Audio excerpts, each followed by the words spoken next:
Good evening.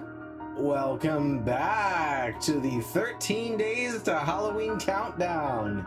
I'm Micah, if you don't already know that, and it is time for us to get a little spooky this evening.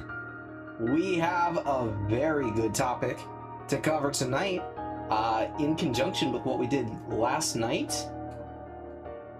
Oh, is it about to run an ad? Oh, of course it is. Well, I'll get started regardless. Hopefully things improve. But anyway, let's get to it.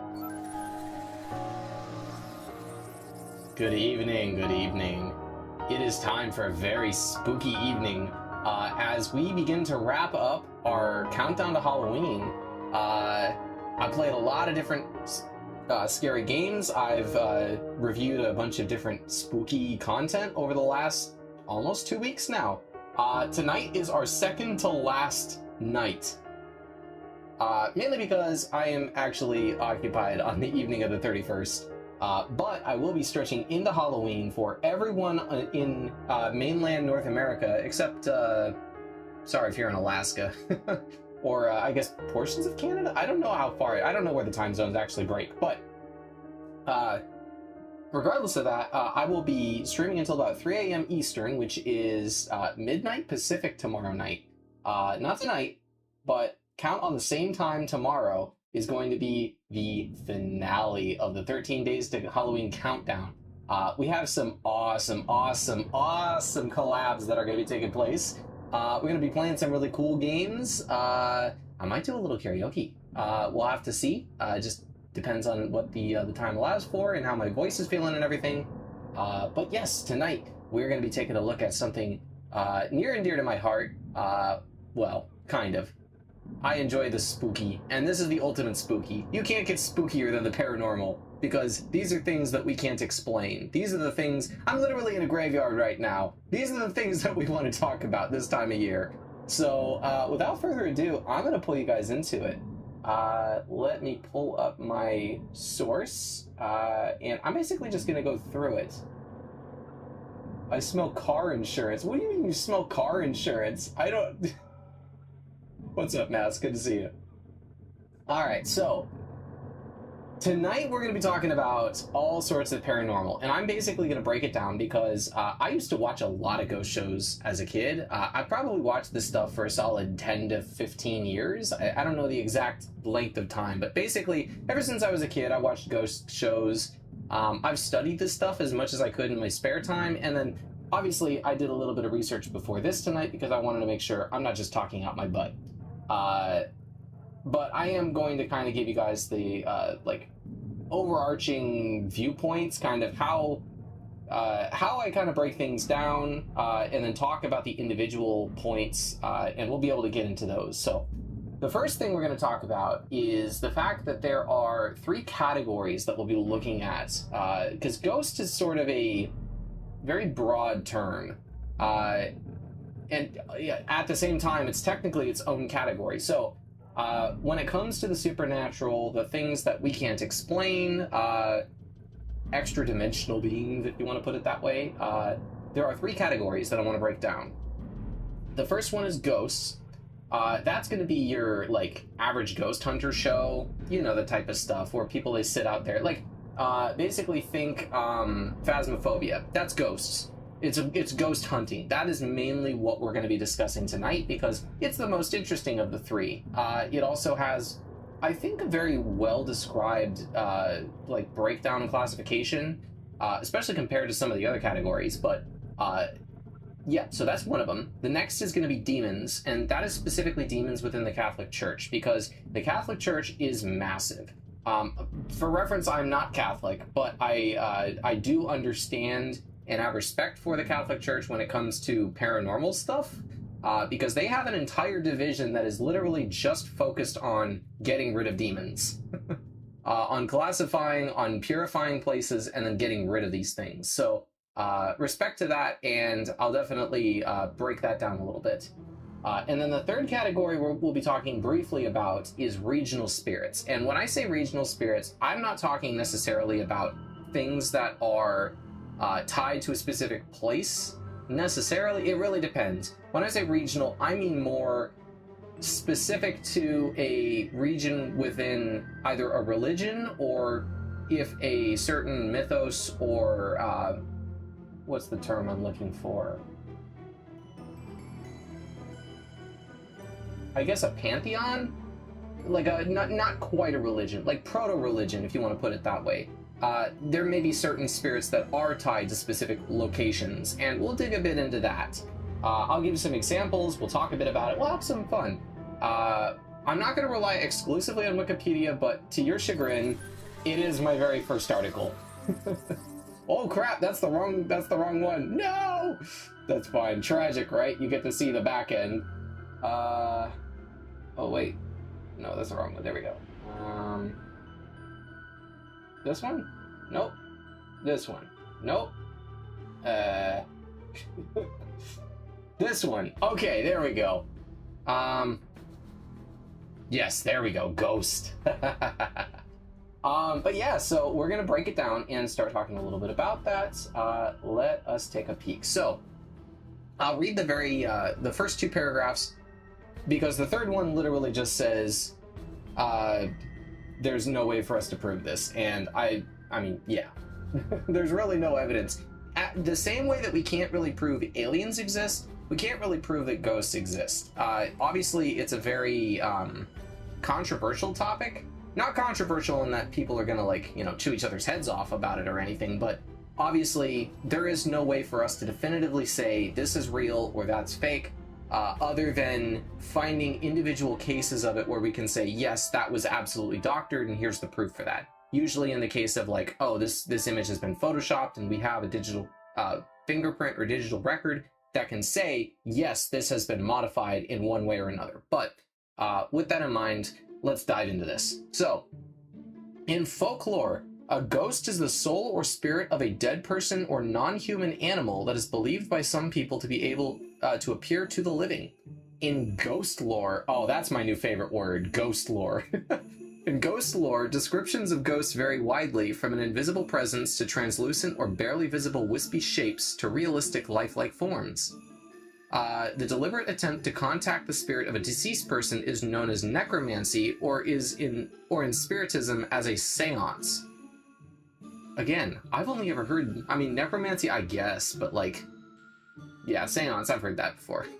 Other terms associated with it are apparition, haunt, haint, never heard that one, phantom, poltergeist, shade, specter, spirit, spook, wraith, demon, and ghoul. The belief in the existence of an afterlife, as well as manifestations of the spirits of the dead, is widespread, dating back to animism or ancestor worship in pre-literate cultures. Certain religious practices, funeral rites, exorcisms, and some practices of spiritualism and ritual magic are specifically designed to rest the spirits of the dead. Ghosts are generally described as solitary, human-like essences, though stories of ghostly armies and the ghosts of animals other than humans have been recounted. They are believed to haunt particular locations, objects, or people that they were associated with in life. According to a 2009 study by the Pew Research Center, 18% of Americans say they have seen a ghost. That's actually staggeringly high. I didn't think it was going to be quite that high. I figured maybe it'd be like 5 to 10%. That's basically double my top number. So, I'm not going to dive too much into it, because obviously you can throw any reason at the wall to debunk someone saying they saw a ghost. You could say, oh, it was a trick of the lights, or if you caught it on camera, like, oh, that's a smudge, or it's a bug flying, you didn't see an orb. Or again, if it's like an image or something, you could say, oh, well, that's been double exposed or had, you know, been photoshopped. There's all sorts of ways to debunk it. And of course, people who, especially people who are suffering from mental illness, may see things that they may not understand, or that their brain doesn't interpret correctly. So, you know, there's a variety of reasons to debunk stuff. And obviously, I'm going to leave that up to your interpretation. Like, if you believe in ghosts, great. If you don't, that's fine too. We're just kind of having fun with it. So, basically, I'm just going to kind of go through the different types of ghosts. What's up, Fan Williams? Good to see you. I know I don't have the overlay on right now. I figured it'd be more interesting to see what we're looking at here. Maybe I should turn the overlay on. Yeah, I'll turn the overlay on. There we go. Anyway, so diving into it, there are basically 6 categories that we're going to look at that I think most mediums, ghost hunters would quantify as the 6 main categories of ghosts. Obviously, there may be subcategories or some people may not agree on the same thing, but especially from ghost hunting shows I've seen, from all sorts of different, online articles and different things, these are 6 that I think most people could find consensus on and say, if ghosts exist, these are the 6 categories, at least in the traditional sense, sort of the metaphysical, spiritualistic, but non-Christian viewpoint is that there are 6 categories, and we'll talk about that, and then I want to dive into the Christian viewpoint as well, and then of course the regional spirit, so we'll talk about that. So the first one, this is actually going to be basically 2 parts. So the difference between a residual and an intelligent ghost. So it's a little hard to pinpoint exactly the main differences between these without looking at each other. It's sort of like the yin to the yang, right? Like there's 2 components to the whole thing. Residual ghosts, in a nutshell, and I'll read this here, but residual ghosts are basically echoes. They're not quite a whole ghost, in the sense that it is a dead person that at one point was attached to a physical location, either by the fact that they lived there, they lived near there, that they may have died there, they may have spent a lot of time there, or they may be attached to a particular object or person. So that is not something that has any sense or semblance of understanding that it's dead. It still believes it's alive, it's doing alive things, and for one reason or another, it does not understand that it needs to move on from that location. And in that sense, residual hauntings can be a little hard to shake free, whereas intelligent ones, depending on the temperament of the spirit, may be a little bit easier to shake free and, get rid of. Because obviously, as cool as a haunted house is, probably not great for resale value. Also, it can be rather disturbing to the people living there, so, but let's dive into this. So, this is an article, Rustin. It's an article written by Justin Bienvenu, I guess. It says, ghosts. Some of us find them scary, and some of us long to talk to them because they are because they are our loved ones trying to reach out. Ghosts are beings that are still around after death. Some are good and some are bad, some interact, and some are just images reliving their past experiences and cannot interact. So what exactly is the difference between a residual haunting and an intelligent haunting? Well, my guest, the operator of My Haunted Salem site on Tumblr, is here to explain the difference between the two. What is a residual haunting?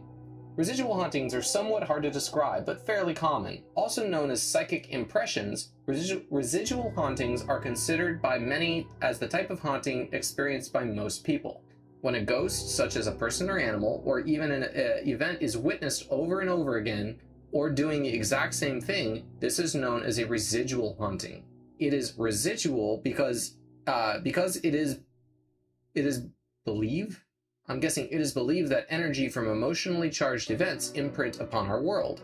It is the release of this residual energy that creates the ghost person, ghost animal, or ghostly scene. Famed paranormal investigator Frederick W.H. Myers calls this type of haunting a vertical afterimage. A residual haunting, according to Myers' definition, would be a memory impression left by individuals, animals, or events, especially, it would seem, when under duress or from a time when there was the release of strong emotions, left as pictures in the atmosphere of a particular site. The ghost of a residual haunting, as a movie... Oh, I jumped, hold on. The ghost of a residual haunting can be both seen or heard repeating the same activity. It is believed that most disembodied footsteps and many ghostly noises that are heard in a haunted place might be residual in origin. The residual sounds can be heard over and over and by different people. For example, it is said that the Queen Mary's second-class pool room, one can still hear splashing, though the pool is now empty. We may think of a residual haunting as a movie being replayed day after day, and occasionally someone is lucky enough to see or hear the encore.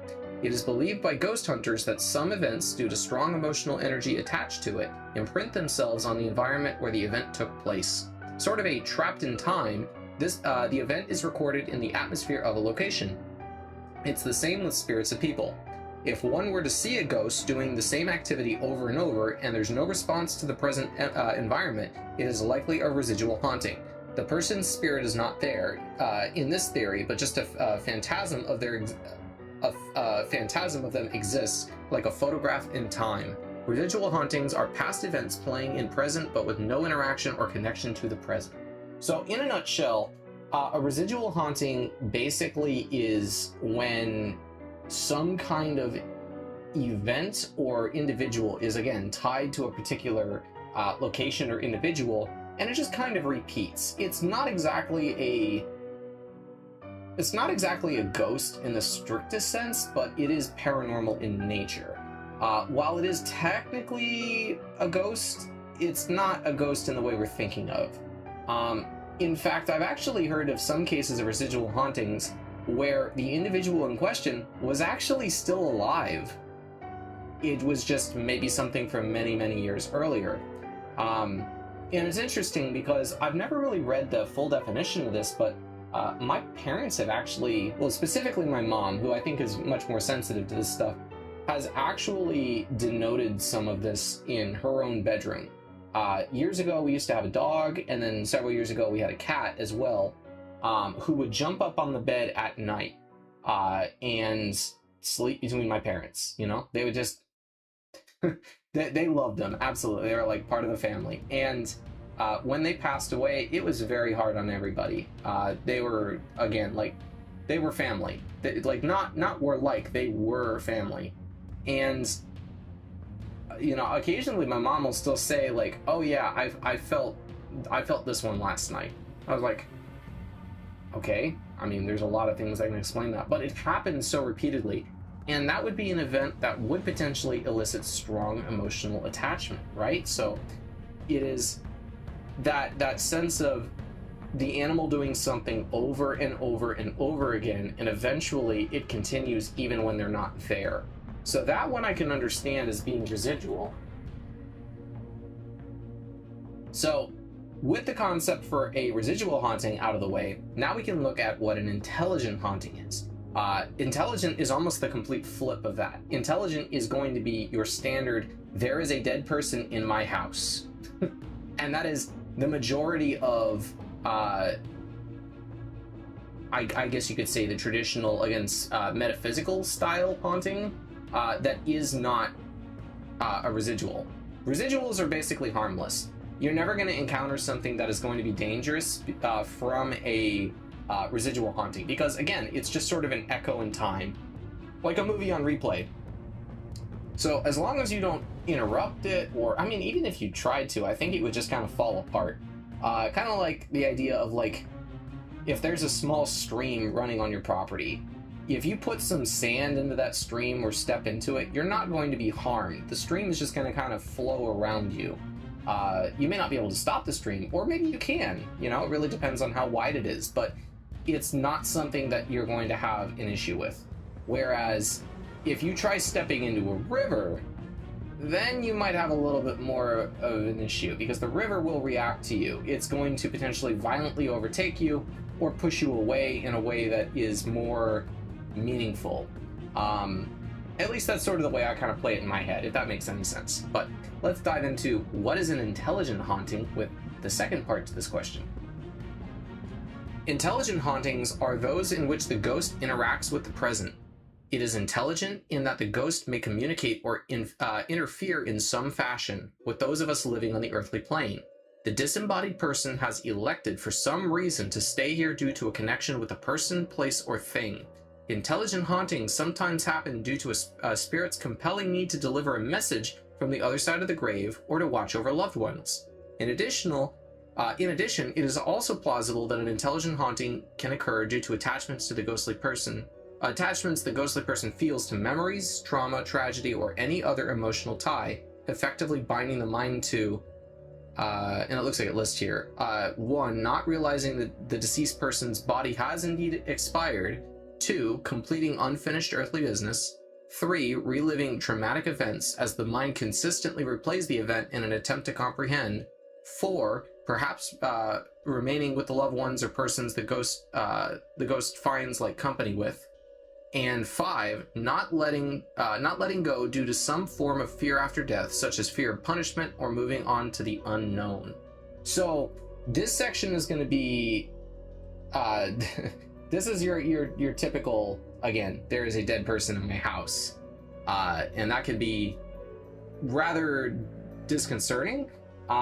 It also is very alarming to the sense of, how would you ever tell if you're actually dead, right? Like, I don't know if you ever could, unless someone came through, you know, they were able to break through the veil and talk to you directly and say, hey, you're not here anymore. You need to move on. I'll help you, but you need to move on. You're not meant to be here anymore. Kind of like the movie Ghost. I haven't seen that movie in years. But yeah, like the movie Ghost to some extent. So I'll continue reading. Intelligent haunting manifests typically in what some may consider to be ghost signs: hiding or moving object, opening and closing doors, hearing strange sounds, noticing a spiritual presence, example, goosebumps, and the disturbance of electrical devices are all examples of ghosts attempting to gain someone's attention and communicate from the spirit realm. One may also experience dreams and visions of loved ones, especially right before or after sleep, when most of us are more open to contact and the left brain is quieted down. That's interesting that they included that. It is also not uncommon to physically see a ghostly loved one as well, as either an apparition or shadowed form. The best thing one can do is remain open to the contact and listen to what is heard deep within, as that is how the ghosts primarily communicate. If you encounter a haunting, seek to speak to the spirit, using in words of peace, compassion, and love. Okay, so now it's starting to get into like directions. I'm going to make this very clear. If you are seeing some form of ghostly apparition, do not attempt to interact with it. Whatever it is, it's not meant to be here. Regardless of whether it is or was a loved one, or if it is something else. The problem is that, like, for as friendly as it could be, first of all, it's necromancy. I don't believe in that. I don't think it's a good idea. I mean, I believe it's real. I just don't think you should do it. I think it's a bad idea. You're just asking for trouble when you do that. Well, let me reset my avatar. I realize it's kind of looking off to the left for some reason. Or I guess the right. There we go. The problem is that there's no way for the layman to discern what's friendly and what's hostile, because there are hostile things beyond the veil.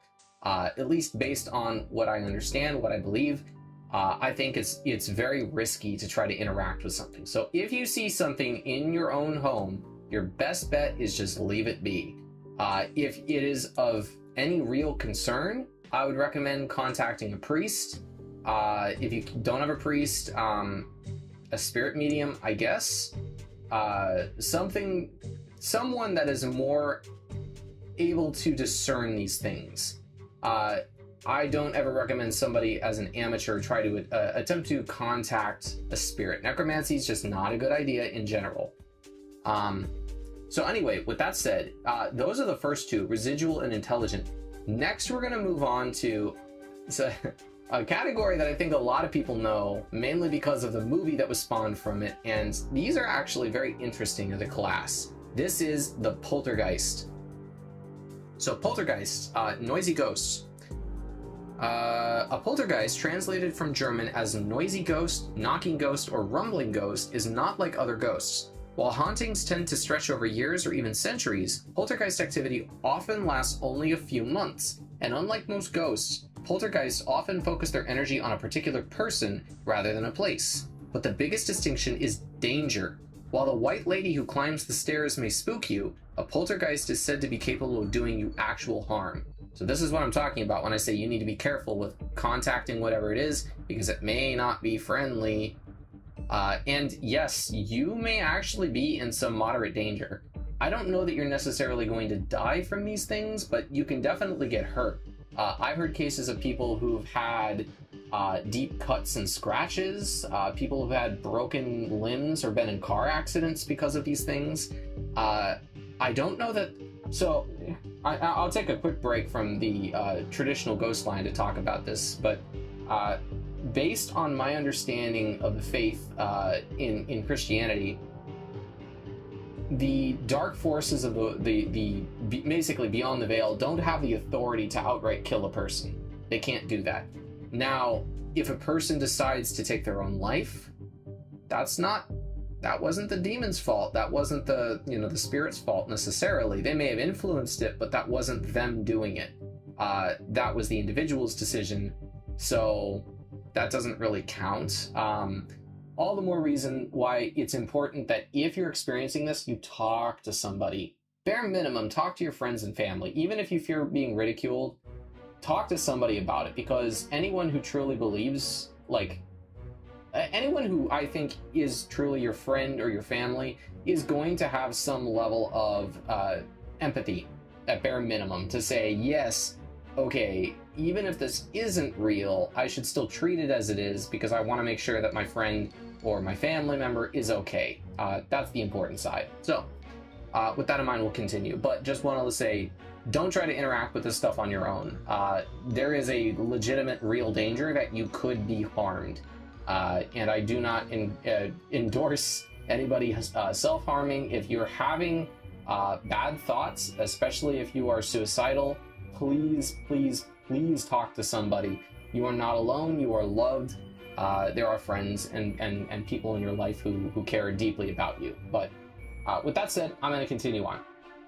So, how does one know they've got a noisy ghost? Oh, they'll know. Phenomena involved with poltergeists include objects being flung around, particularly rocks, furniture moving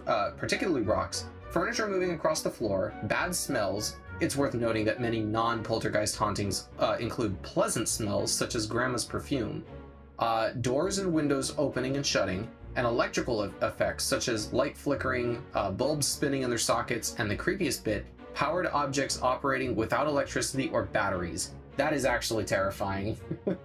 Like, how much power are these things conducting that they're able to turn on electronics that aren't powered? But anyway, I digress. That's the more normal stuff. Also reported have been lit matches falling through the air, shrieking noises, telephones constantly dialing certain numbers, water pooling on the floor. That would actually be kind of helpful if it coincided with the matches. And even a pair of gloves floating around, touching things as if some invisible hand was wearing them. And of course, assaults. Pinching, biting, hitting, and pushing. Again, very dangerous. The Bell Witch was even said to have murdered a man via poison. Say, I don't know if I believe that one. It's possible it could have been influenced by that, but hard to say for sure. But the most common sign of a noisy ghost is, well, noise. Knocking sounds coming from the walls, floor, or furniture. Sometimes the raps seem random, and other times they can function as a method of communication with the spirit. Rap once for yes, twice for no.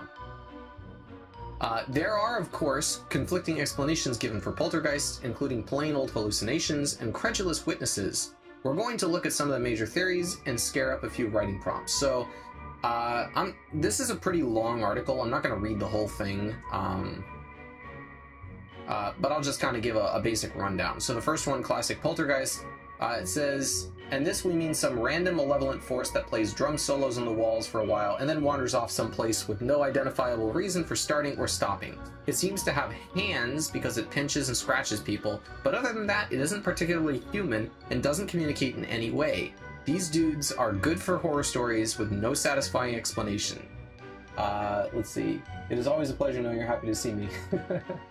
Of course, of course. Yeah, so that's the classic poltergeist. It's sort of the type of ghost that it just sort of is and then it isn't. It's weird. I don't really understand it myself. I don't think anybody does. There's no real, rhyme or reason to it. They just appear, they do their thing, and then they move on. Again, generally, don't try to communicate with these things unless you have someone who's a professional who's able to guide you in this. And I strongly encourage some kind of a holy man, either a priest, or if you believe in it like a shaman or something, don't try to interact with these things on your own if you don't understand them. Theory 2, we've got a ghost. Ghost here meaning an actual dead person with a name and history. It's in the 1950s, the Fox sisters from New York claimed to be in contact with the ghost of a murdered peddler who communicated with them via rapping noises. They later recanted. But other poltergeist activity has been attributed to ghosts, like that of Major Robert Stewart at Balachin House in the 1870s, or Bill, aka the Enfield Poltergeist. 100 years later, you can meet him in the Conjuring 2 movie. Oh gosh. Sometimes these guys even manifest in classic ghost style as an apparition. You're also much more likely to get communication via wall rapping if you've got a formerly human poltergeist. So, again, hard to say. And then... Oh, I just saw Theory 4, that's interesting. Theory 3, demons and black magic. While a poltergeist responds to an exorcism, this is the usual explanation. Oh, when a poltergeist responds to an exorcism.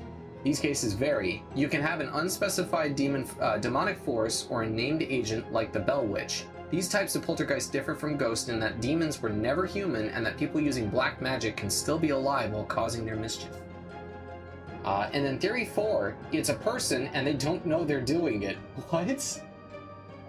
The agent theory. This was really popular among the 1900s physical researchers. It came from observing that poltergeist activity is often centered around a particular person, most commonly a young woman under the age of 20.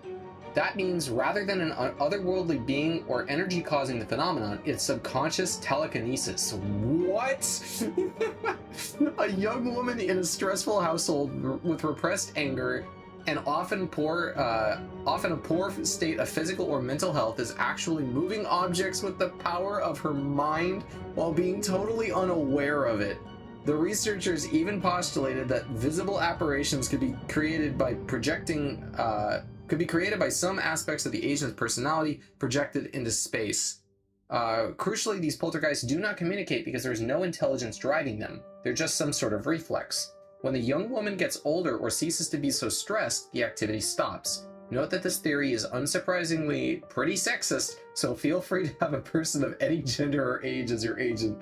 That's really funny. And reading that, I'm like, what? Like, it doesn't make any sense. Honestly, that one might actually stem from the whole concept of, like, women as witches. That was really, a very popular theory from the... I mean, honestly, as long as we've had the concept of a witch, all the way up until, like, I'd even say the earlier mid-1900s, the concept that women practice witchcraft to some extent, I think it may stem from either some women being very spiteful against others or men just not comprehending the female mind, which, understandable. But yeah, I mean... especially when women have like mood swings and things like that, especially men who may not have been around a lot of women may have attributed that to like, oh, she's possessed, which of course, now we know today it's like, okay, women have hormones that can cause all sorts of things. It's totally natural, and some people are more tame. Other women have a lot of I'll just say a much stronger reaction to it. I've been very blessed that my mom and sister haven't gotten too bad about that. But yeah, I'll just end it there. So let's see, is there a Theory 5? Theory 5, it's a person and they do know they're doing it. Okay, so this is just the hoax theory. I'm gonna skip that. I think that one is really funny, honestly. But yeah, there's a couple different ways of looking at this. You can look at it from the perspective of there's some paranormal thing, and it's either a dead person or a demon or some unexplained paranormal force, and we just don't know much about it. So that's poltergeists. Again, these things are actually capable of harming you. Please don't attempt to contact them. If you do have a poltergeist in your house, best thing you can do is get a priest. Not that it's directly tied to it, but if you're unaware, the movie Poltergeist that was filmed back in, what was it, 1981, I think? Let me check on that. Poltergeist, 1982. So it's probably 1981 they were filming it.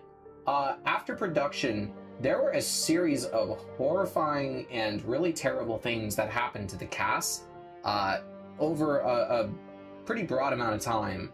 Like, I guess it wasn't that broad. Like, it was over the course of a couple years, but it was still, like, tragedy after tragedy that befell each one of the individual cast. I think there were a handful of them that got out without any kind of, like, issue, but notably, I think after the second Poltergeist movie, if I'm not mistaken, the little girl who starred in the first one died, or I think there was something. Hold on, let me Google this. That is interesting. Poltergeist, cursed movie. So this is the AIO review, so take it with a grain of salt.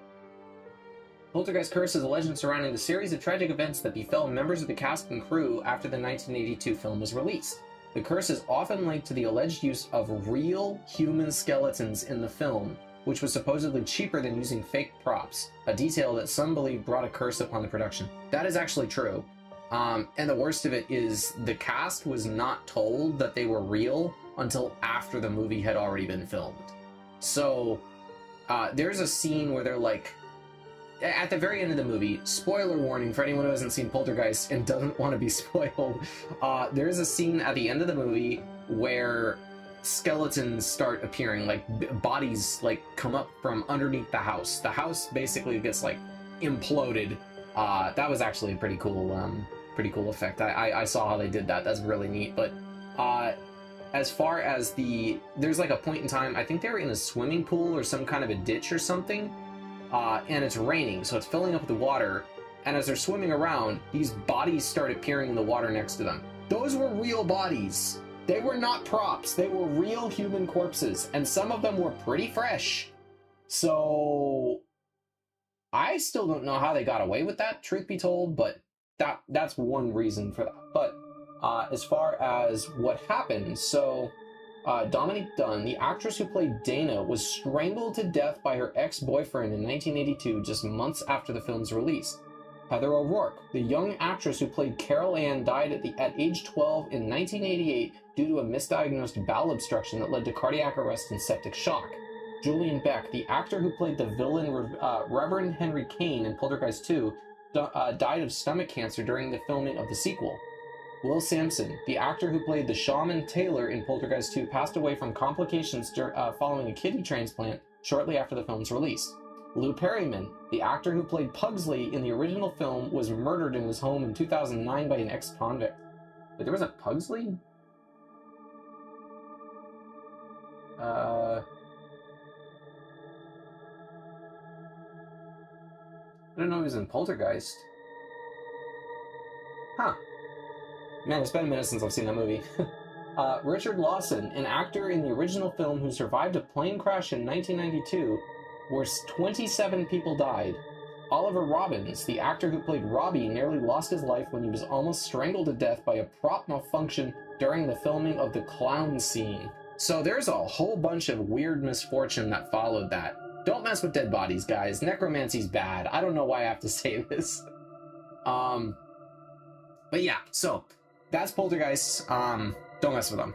Next, we're going to talk about, let me pull this up, make sure I'm on track. Okay, the next one is going to be a shadow person. This is a shadow figure. So, this one is a little bit more sinister. The first three kind of hit or miss. They're either like not really a thing, they're just kind of there. The rest of them seem fine. This is where it starts getting into darker personalities. Okay, so a shadow person, also known as a shadow figure or black mass, is a popular subject in circles of the paranormal and supernatural, detailing beings resembling animate human shadows, sometimes interpreted as the presence of a spirit. A number of religions, legends, and belief systems describe supernatural entities such as shades of the underworld, and various shadowy humanoids have long been a staple of folklore and ghost stories, such as the Islamic jinn and the Choctaw Nalusa Falaya? Hope I said that right. I'm not going to get too much into this, but basically, the understanding of what a shadow person is some reflection of a person that once was or something that is not human. Generally, it takes on a malevolent stance, such as the dark shadow appearance. These are not friendly creatures.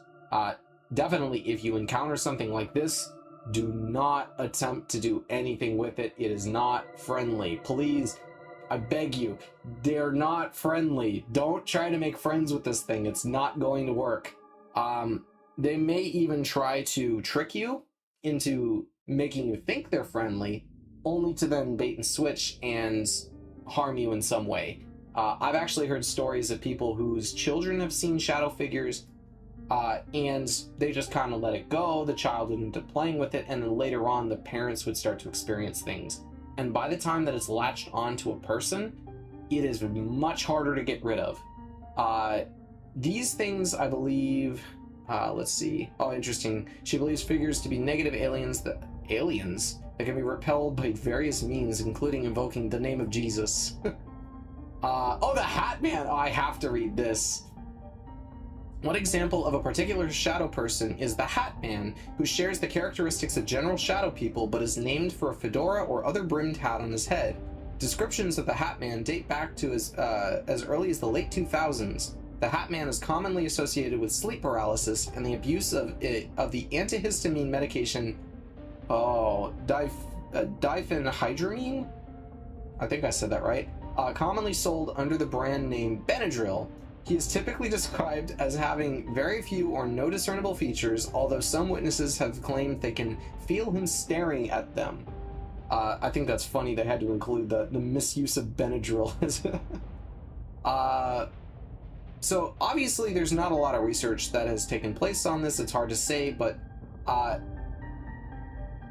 you know, it's very hard to really categorize these things without diving into a particular individual's personal take or belief on a matter.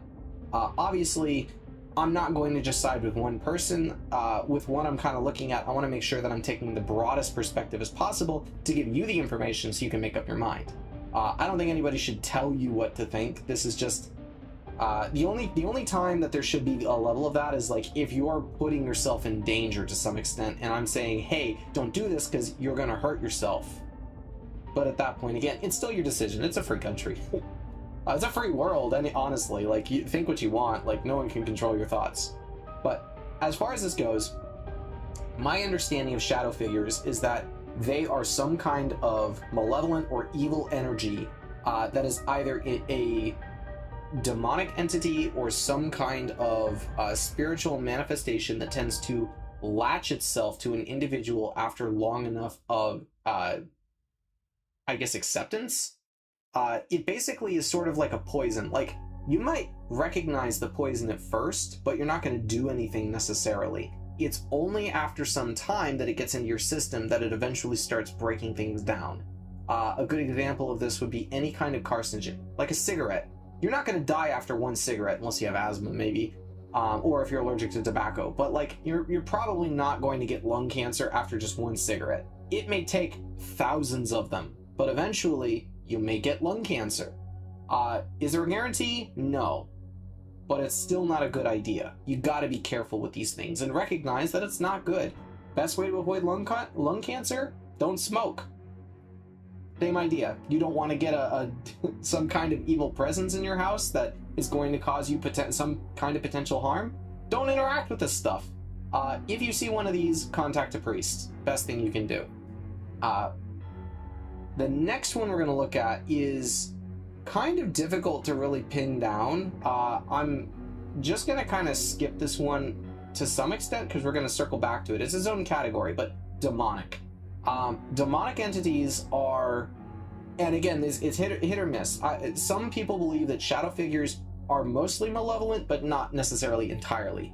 Demons, on the other hand, within the metaphysical explanation, exist purely to cause pain, suffering, fear, and disconnection. That's it. That is the only reason they exist. They are purely there to harm people. They are, I think, by far the most malevolent of these. They are the most sinister, the most dangerous too, because they're actually able to reach out and harm people. Is a shadow figure able to do it? Not necessarily. You know, as far as I understand, technically, no, a shadow figure can't harm people. It's just sort of there to frighten you, again, sort of latch on to you, cause potential strain or stress, or really to just sort of dishearten you. And all in all, it's going to latch on your life and may cause misfortune, but it's not necessarily going to harm you outright. Demons can. There are a number of different demons in all sorts of mythos. We're going to talk about that in just a minute, so I'm going to kind of skip over this one and skip to the last one within the metaphysical understanding, and that is the elemental.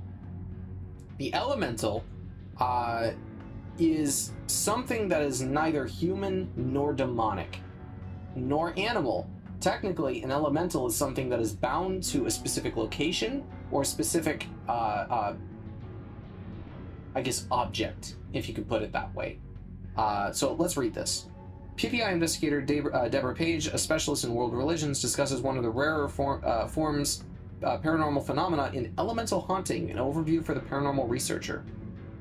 So we'll go ahead and give elementals a brief history. All evidence and descriptions in this paper are from anecdotal evidence only. The existence of elemental beings has not been proven in a laboratory setting. Obviously, you can't. So take that with a grain of salt. The Greeks called all otherworldly beings demons, also daimons, I guess.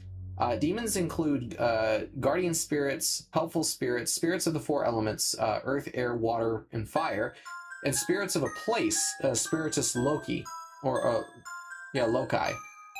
Muses and non-corporeal teachers, such as the inner teachers of Socrates, 493 to 399 BCE, were also considered daimons. It was Paracelsus? It was Paracelsus who solidified the idea of pure elementals, the living forces behind the four elements of earth, air, fire, and water. It should also be noted that with the advent of the Judeo-Christian worldview, the daimon, in all its forms, became demon. Paracelsus, Philippus, Aurelius, Theophrastus, oh my gosh, I'm not reading that, was a physician, philosopher, and an alchemist. He classified nature spirits according to the elements they were composed of. This is the system our own culture has adopted for classifying elementals. Below is a brief description of the elementals' nature spirits. So there's earth elementals, or gnomes, from the Greek genomus, or earth dweller. They have power over rocks, flowers, trees, and minerals. They are traditionally guardians of hidden treasure. They prefer caves and deep forests. Some of the more familiar beings in the gnome classification include trees and forest spirits, satyrs, pans, dryads, elves, brownies, and little men of the woods. They can be helpful or harmful to humans. Water elementals, undines. They have power over water, including streams, rivers, marshes, ponds, waterfalls, oceans, and fountains. They are also associated with rain, mist, and fog. Other beings classified as undines include water sprites and mermaids. They can appear as human beings as well as small creatures. They are emotional, love beauty, and are fond of humans. In the Tibetan and Indian cultures, these are nagas who are half human, half serpent.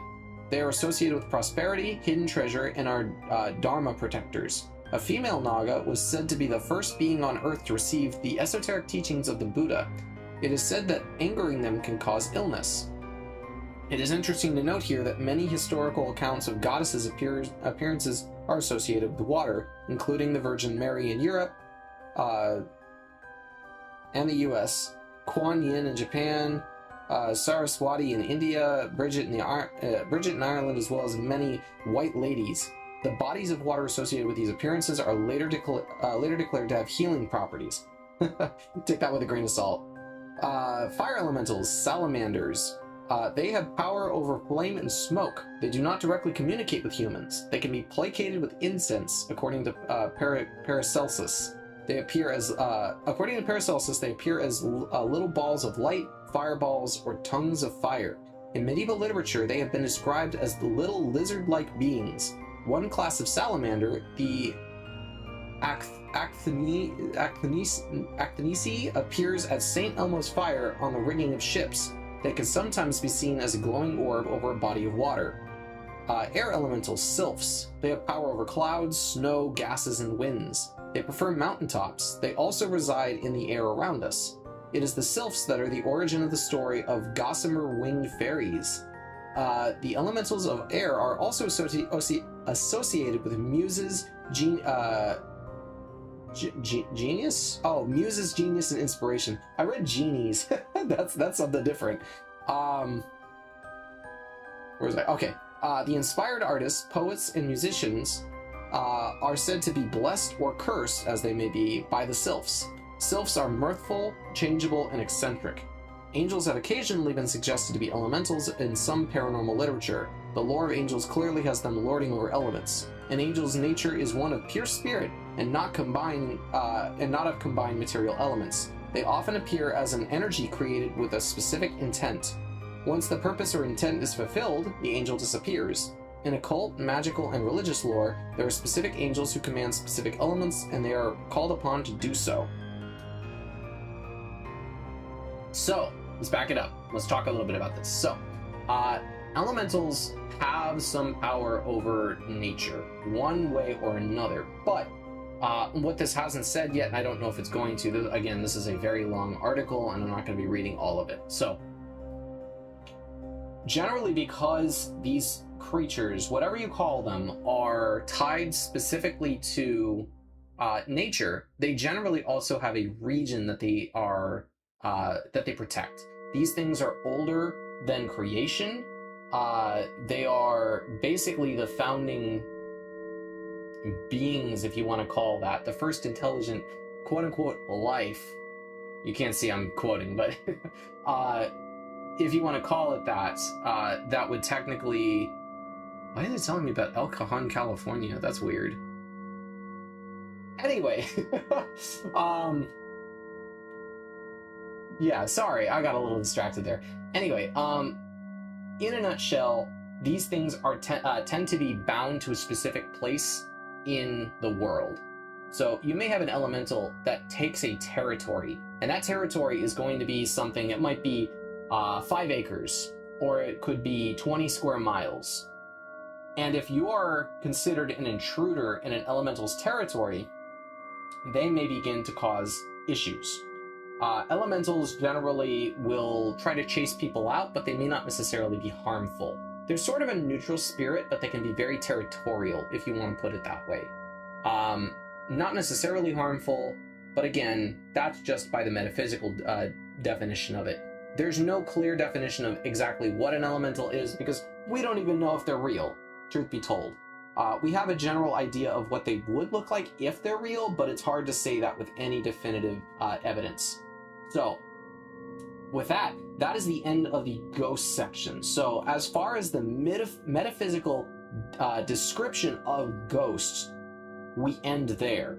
But there are two other categories with their own classifications. So, the next one we're going to talk about, and I skipped over it briefly, is going to be demons.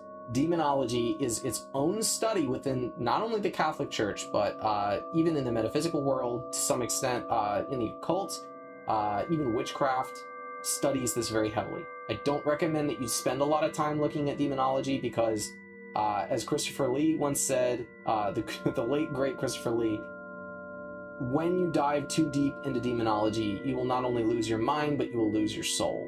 It's not good for you. It's not good for your mental health. Stay away from it. But I will talk a little bit about it to kind of help break it down and help you understand it maybe a little bit better, because I'll be honest, I don't understand it.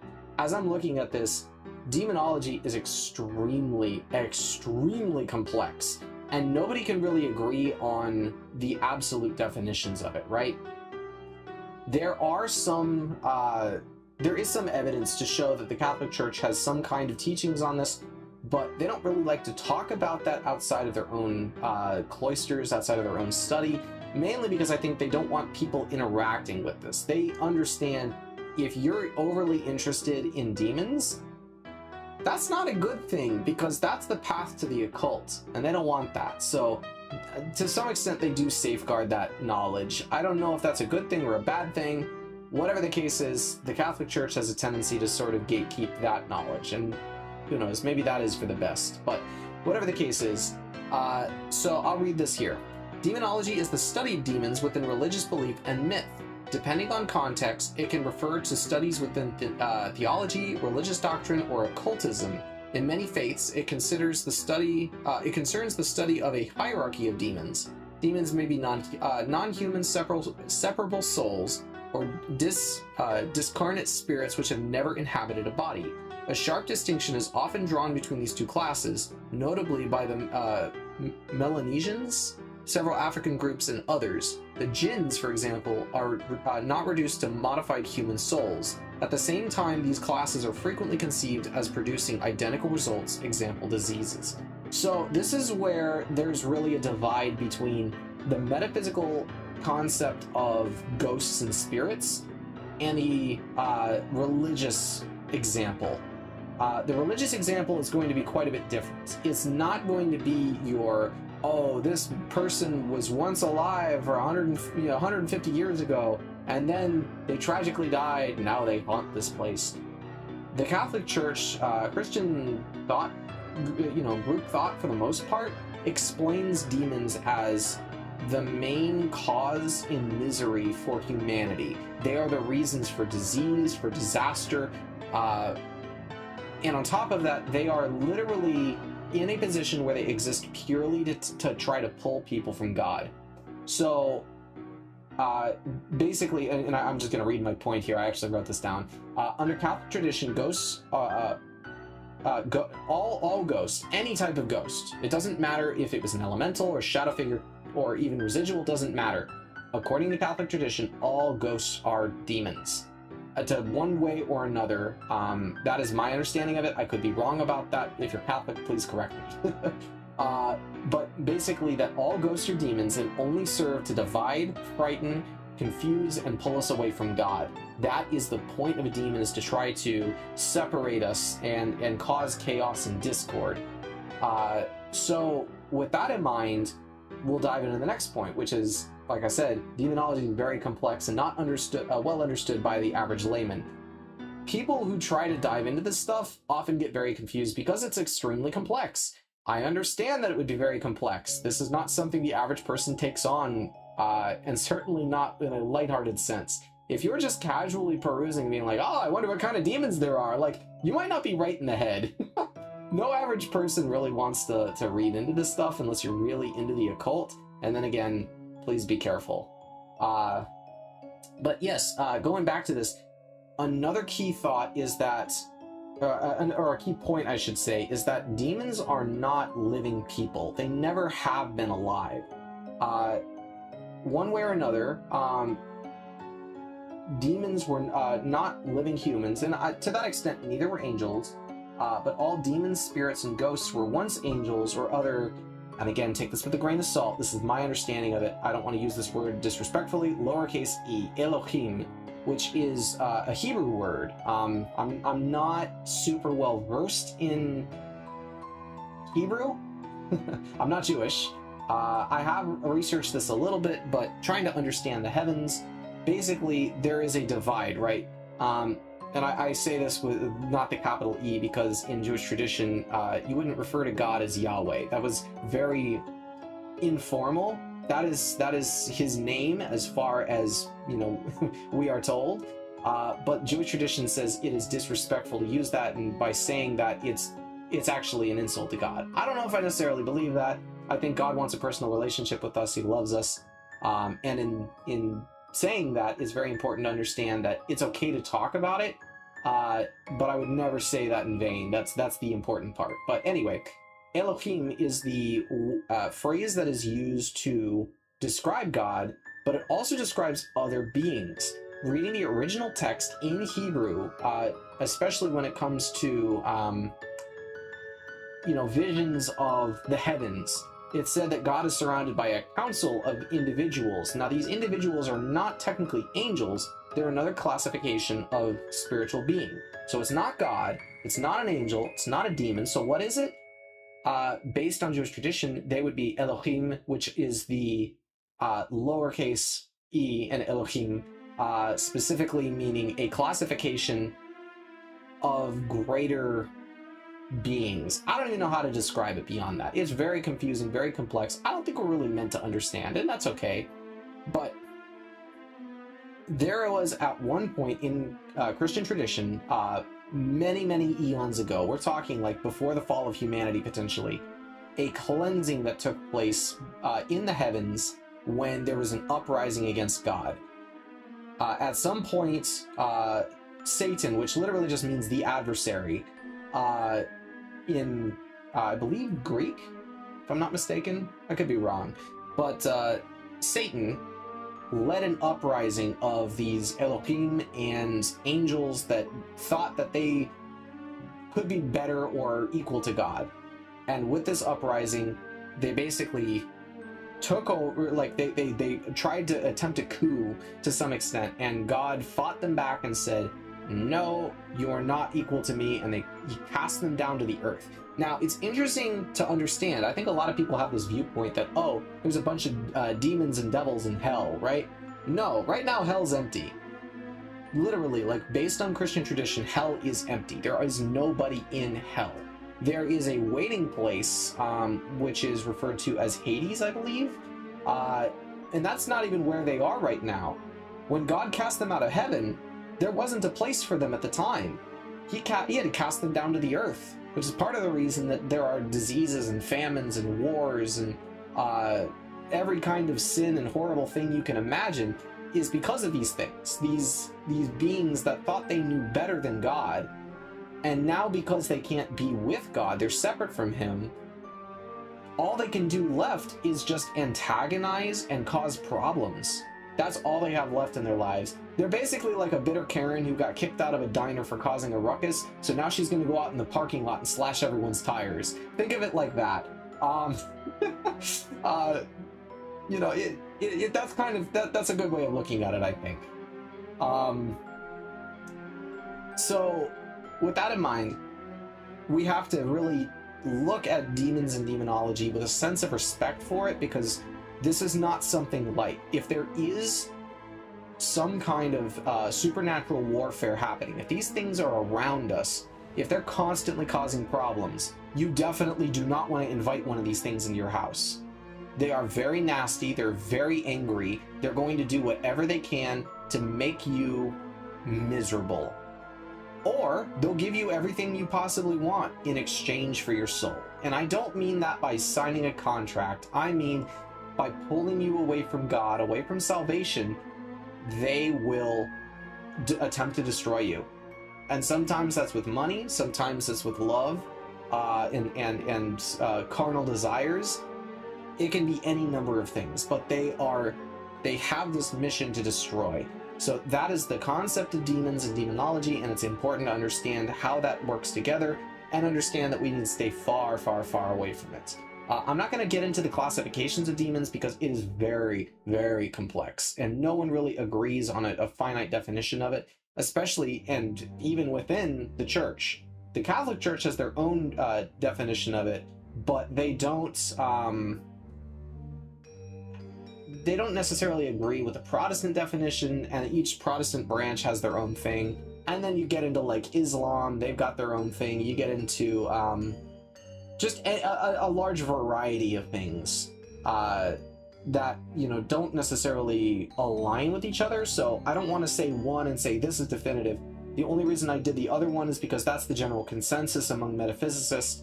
This is the more classicist definition of it. This is sort of where people who study and learn these things, the ancient traditions and the understandings that we have based on the holy texts, and even non-holy texts, even just like verbal and oral tradition, or oral and I guess written tradition to some extent, like what is it? Peter Aquinas, I think, was he has some thoughts about these. I'm not going to dive into it. I'm not Catholic. I should read more into it, but I'm not going to. Not for tonight. I definitely did not want to do this before tonight because I might have gone crazy. We'll see. But anyway, so moving on a little bit from this, we're going to get into the last segment before we just kind of hang out and have fun for the remainder of the evening with some, ghost videos. And, we'll play it one page at a time, basically. But the last one is going to be regional spirits. I don't have an official page for this because this is sort of my own classification. In truth, I just wanted to simplify it as much as I can because the reality of it is there are so many of them. I'm talking every single pantheon, every region has some story of some spirit. I could spend weeks talking about this. There's so many of them. I could probably spend near a month just talking about the Japanese spirits. I'm sure Navi would be impressed about that one, but no, but just to give context, like there's so many out there, and I just kind of want to give a rundown of basically what these are and sort of how they play into the whole ghost story phenomenon, because I think they're all kind of relatively related.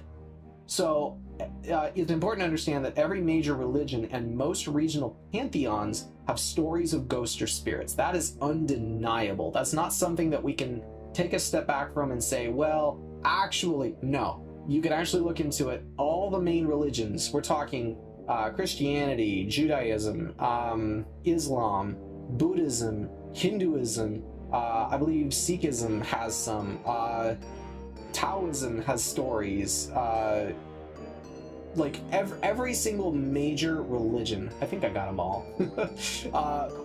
But all of the major religions that people follow today have stories of ghosts, spirits, or some other supernatural entity. That's the whole point. If your religion doesn't include forms of supernatural events, your religion's probably not a very good religion. Just saying. Mainly because that's the whole point, right? A religion is going to tell you how to live. It's going to tell you what you should do in your day-to-day, and it's going to tell you why. And the reason why is usually you want to have a good afterlife, or you want to have a good reincarnation, or even if it's just commanded from some supernatural being. But the concept of a supernatural being and the afterlife is embedded in every single major religion on Earth. It has to be, because otherwise, why would people follow it? But that said, there are definitely some regional ones. I can't get into every single one of them. Like, it's just not possible. I'm sure there's some regional religion somewhere that doesn't include stories of ghosts. I just don't know which one that would be. But yeah, so it's important to understand that not all of these spirits in these particular regional religions or pantheons are evil. There are plenty of them that can be good. There's several, many more that can be neutral. And it's important to understand that distinction between them when looking at them as a whole. It's not necessarily always a good versus evil fight. I think even in Christianity, people have a tendency to believe that there's like this good versus evil always happening. And while it is true that God is pure good and that demons are not pure good, I mean, what's the opposite of good, right? But it doesn't necessarily mean that there isn't a gray area. That said, we should seek good. So that's kind of where that stems from. But we'll dive into it a little bit. So let's look at some of these different spirits. So the first ones that I picked as an obvious good spirit within, and I'm not even going to say just Christianity, because this is in literally all of the the Judeo-Christian and we'll call it the Abrahamic religion, so including Islam, and then to my understanding also in Buddhism and Hinduism are angels. So let's read a little bit about this, and let's find out about the better counterpart to our demonic enemy.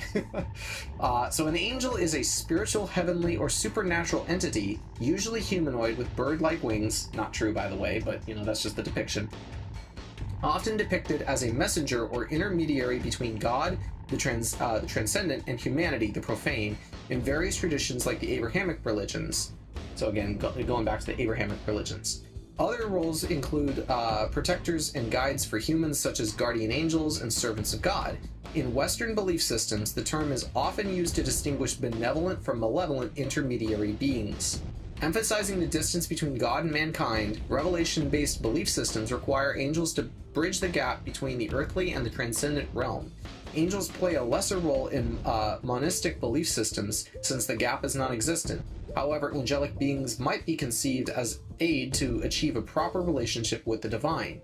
Abrahamic religions describe angelic hierarchies, which vary by religion and sect. Some angels are indicated with names, such as Gabriel or Michael, and are a specific kind or rank, such as a seraph or an archangel.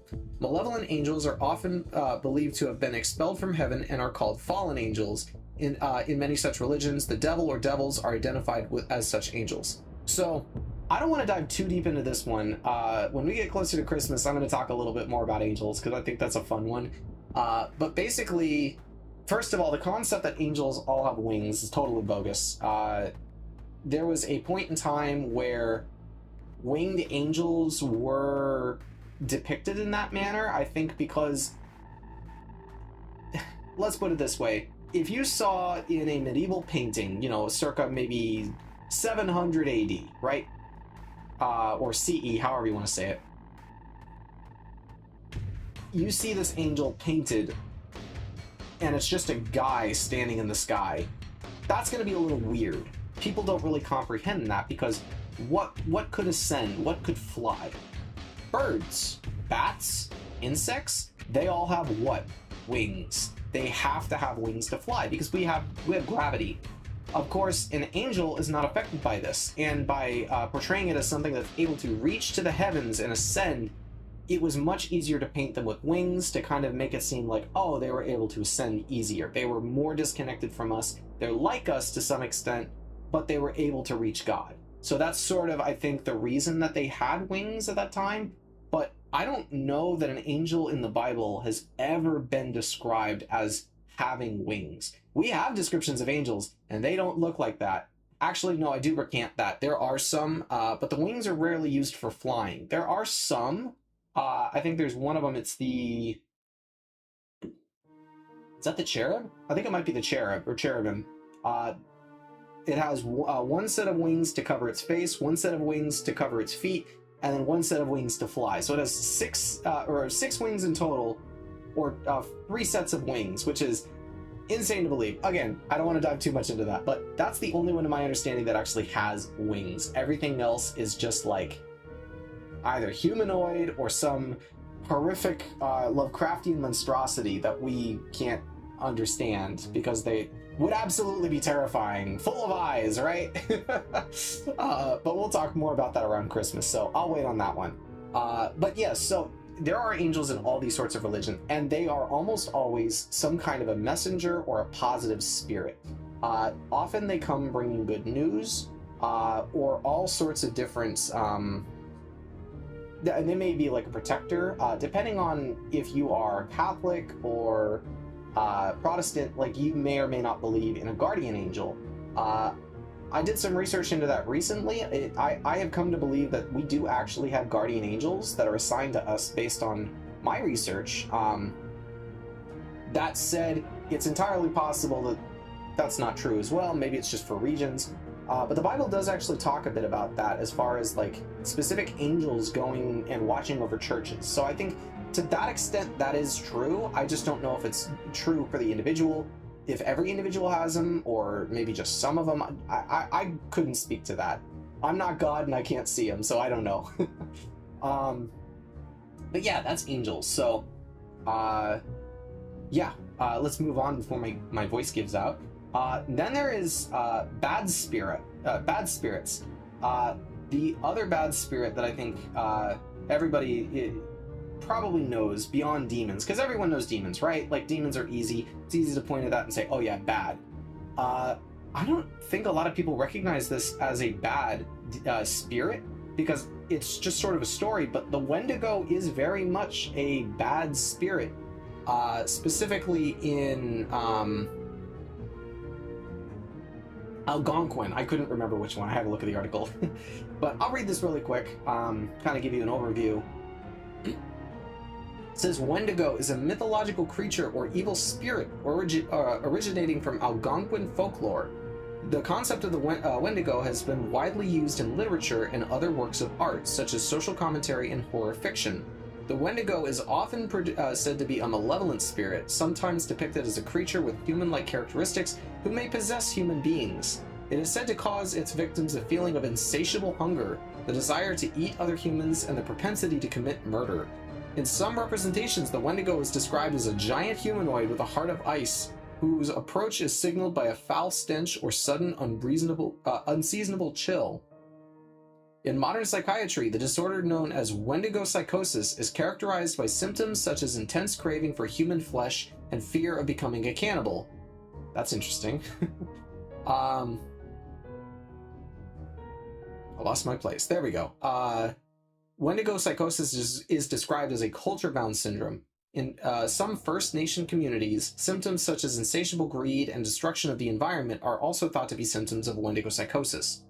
The Wet'suwet'en is a similar being that appears in the legends of the Athabascan people of the Northwest Pacific Coast. It is too cannibalistic. However, it too is cannibalistic. However, it is characterized as enlightened with ancestral insights. So, basically, the Wendigo, I think, was, whether it's a real spirit or just part of oral tradition. Again, some of these things are not necessarily meant to be taken literally. Depending on how you view things, you may say one way or another, but either way, I'm just providing you the information. You make up your mind. So, in folklore, the Wendigo is basically either a person or a creature, but it's definitely not human. The way I say it's not human is because it's meant to literally not be human. Like, it is human, but it's not. The Wendigo is cannibalism. It is that ravenous hunger that takes over and forces people to do unspeakable things during times of famine. I think this was used as a sort of a device to teach children about making sure that they're able to eat, and, you know, why hunting is so important, to chase away the Wendigo, right? Because in times when there was great famine, especially in the area where this was supposed to be, like upstate New York, and along the Great Lakes region, it got very, very cold. I mean, it still gets very, very cold, but my point is, it gets very cold, and they're not able to do any fishing because the lakes freeze over. There is little to no vegetation, so scavenging is basically not possible. And if you aren't able to hunt, or some of the, the deer and whatnot migrate away from the region, you're gonna starve. There's no food for you there. You have to leave, or you have other people in your camp. They're made of meat. You kind of get the idea. So that's sort of the concept of the Wendigo, is to say, obviously cannibalism is evil. Like, that there's no reason not to say cannibalism is evil. Like, everybody can agree with that one, I think. That's not a controversial statement. If it is, please at me, I'm gonna ban you. But yeah, no, cannibalism is controversial. It's not okay, and the Wendigo embodies that, saying it literally has a heart of ice, meaning it doesn't feel for its other tribesmen, it doesn't feel for its friends and family, its community. It only cares about the self. So it would actually go to the lengths of killing and eating another person, which is beyond relentless, is beyond insane. And that's sort of where this legend comes from. Whether it's real or not is hard to say, but it is described as potentially an evil spirit. So beyond demons, I wanted to touch on that because I thought it was kind of interesting. There are two more spirits we're going to talk about, and this is in the neutral category. The one I'm going to focus on primarily because I know more about them, and I find them slightly more interesting. Not to say the other one's not interesting, but I just don't...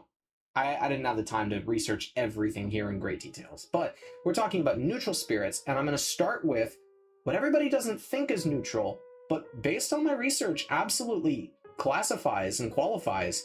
That's yokai. So the yokai is not deliberately a negative spirit, is not something that has mysterious. Japanese folklore and mythology is very interesting because it's not necessarily this constant struggle of you know, light and dark, good and evil, like Western thought process, and even, you know, some Central Eastern, you know, stretching into like, even as far as like India, right? But like India definitely has, with, you know, coming out of their Hinduism and Buddhism, you know, there's definitely a struggle of light versus darkness there. A lot of that plays in and correlates with stuff that we have from the Middle East and Western Europe as well, even in some of the proto-religions. But Japan is different in that it really doesn't do that. There are some elements of pure good versus pure evil. For example, if I'm not mistaken, Amaterasu is not a negative spirit in any way, shape, or form. Her goddess status is literally shown as only good and only bright and light. Now, some of her children are a mixed bag, but I think that might just be sort of trying to describe the human condition. Like, we're all full of good and full of bad at the same time. And I think that's kind of neat and kind of interesting, but it's definitely not, I think, what we're used to, especially in the West, when it comes to describing, you know, good, the fight between good and evil as far as spirits go. So I'm going to read this article here, just part of it anyway. Yokai are a class of supernatural entities and spirits in Japanese folklore. The kanji representation of the word yokai comprise two characters that mean both suspicious, doubtful, or that both mean suspicious, doubtful. While the Japanese name is simply the Japanese transliteration or pronunciation of the Chinese term yaoguai, I think I said that right, yaoguai, which designates similarly strange creatures. Some Japanese commentators argue that the word yokai has taken on many different meanings in Japanese culture, including referring to a large number of uniquely Japanese creatures. Yokai are also referred to as ayakashi, or mononoke. Oh, I didn't know that one. Or mamono. Some academics and Shinto practitioners acknowledge similarities within the seeming dichotomy between the natures of yokai and most kami, which are generally regarded as relatively beneficent in comparison, and class the two as ultimately the same type of spirits of nature or mythological realm. This behavior can range from malevolent to mischievous to benevolent to humans. So the reason I chose yokai over kami mainly is because they sort of classify in the mysterious a little bit more than kami would. Kami are not always good. I think that's again, there's sort of that gray area. They're not all good, they're not all bad. It's usually like you'll have kami for a specific region or a specific trade or something like that.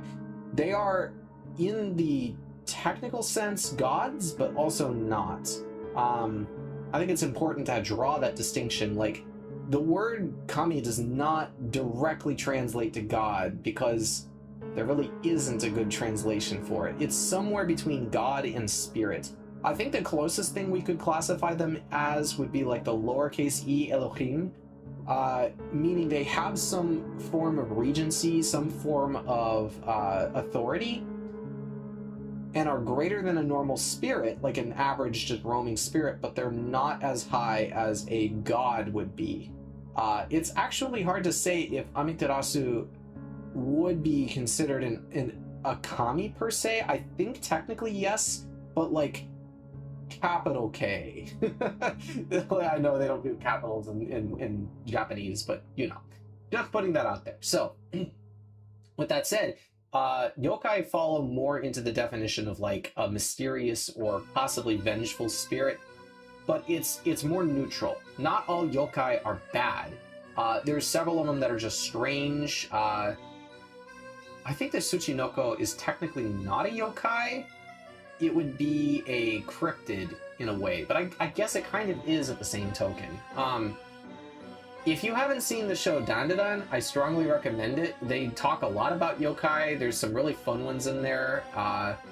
One of my favorite they actually just fought was basically inflatable Godzilla. Just to kind of put it into context, like, he literally just was going along on his way. Oh wait, no, it was a person. Spoilers, sorry. Okay, I really don't know what's going on there. I recommend you read the manga. It's good. It's a good show. The pacing is awesome. I love the pacing on that show. Very funny too. I still love that. I will now talk about the Tsuchinoko. But so anyway, I'm getting off track. But that being the case, yokai really do fit the definition of a neutral spirit. Like, they're not all going to fit a textbook definition of good or bad. They kind of fall somewhere in the middle, and that's fine. Japan is very much a realm, a land of halves, like not quite meeting all the way, right? Like, it's a land of gray. And I don't mean that the land itself is gray, although there is a lot of concrete these days, but it's a land of gray truths. Nothing is absolute. Everything can be understood one of two ways, you know? So, that being the case, that fit that. The other one, I didn't even have this tab open. Let me open another tab separately, and I'll drag it over here.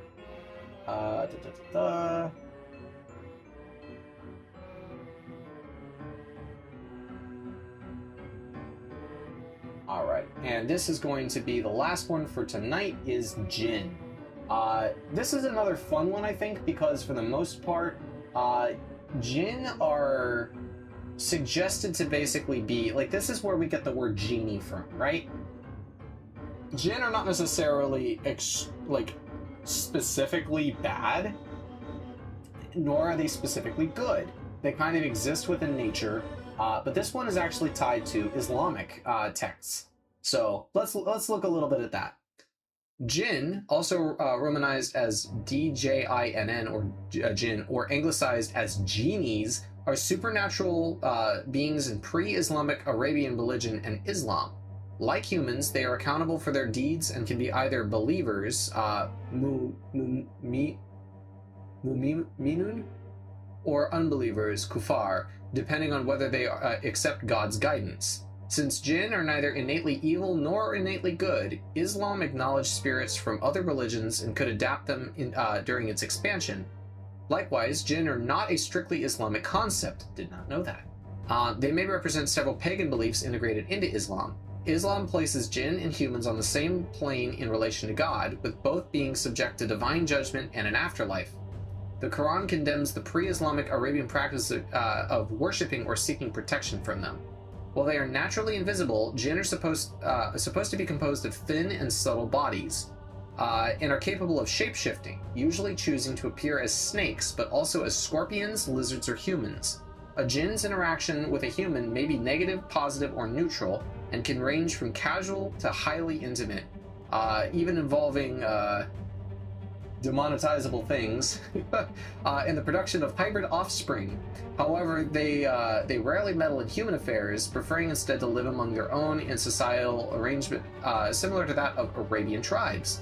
Upon being disturbed or harmed by humans, they usually retaliate in kind, with most dramatic interactions leading them to possess the assailant's body, thus requiring an exorcism.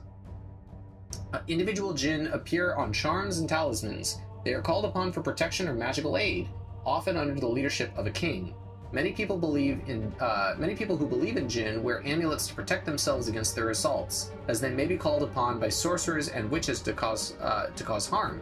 The commonly held belief is that Jinn cannot hurt someone who's wearing something with the name of God or Allah written on it. These folklore beliefs and practices, although especially common throughout the Muslim world in the past, have been met with increasing disapproval due to their association with idolatry. So, again, talking about it, they're basically just sort of spirits that exist. They may not serve a direct purpose, but they are there, and they very much could harm an individual to some extent. I did think, if I wasn't mistaken, that this one actually arose from Zoroastrianism, if I'm not mistaken. I could be wrong on that one, but I thought I heard that it had some tie to Zoroastrianism. And I see this is Babylonian artwork. Let's see, depicting winged genie in the bucket cone motif, depicting a demi-divine entity, probably a forerunner of the pre-Islamic tutelary deities who became the jinn in Islam. Relief from the north wall of the palace of the king Sargon II at Dur-Shakarin. Palace of the king. Assyrian, excuse me, not Babylonian. Wrong one. But yes, so that's going to be disambiguation there. We talk a little bit about jinn genies. So that is our that is going to be the list. That is going to be all I have to talk about tonight as far as spirits go, because there are a heck of a lot of them, and I would be here all night, and then you wouldn't be able to hear my lovely voice tomorrow because I can already feel my voice on the strain. That said, I would like to watch a couple of videos. I'm going to set up a video, start playing it, and then I got to step away really quick to grab some water because I am dying of thirst over here, and I forgot my water in another room.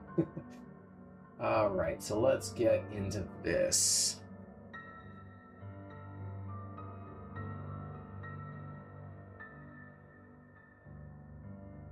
Alright, this is more from Bizarre Bub. I thought that was fun the other day. On March 2nd of 2025, a woman named Jeanette moves into a new apartment, unaware that she would film something very unsettling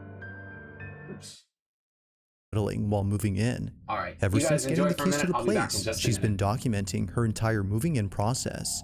But then one day, while making a video, she records this.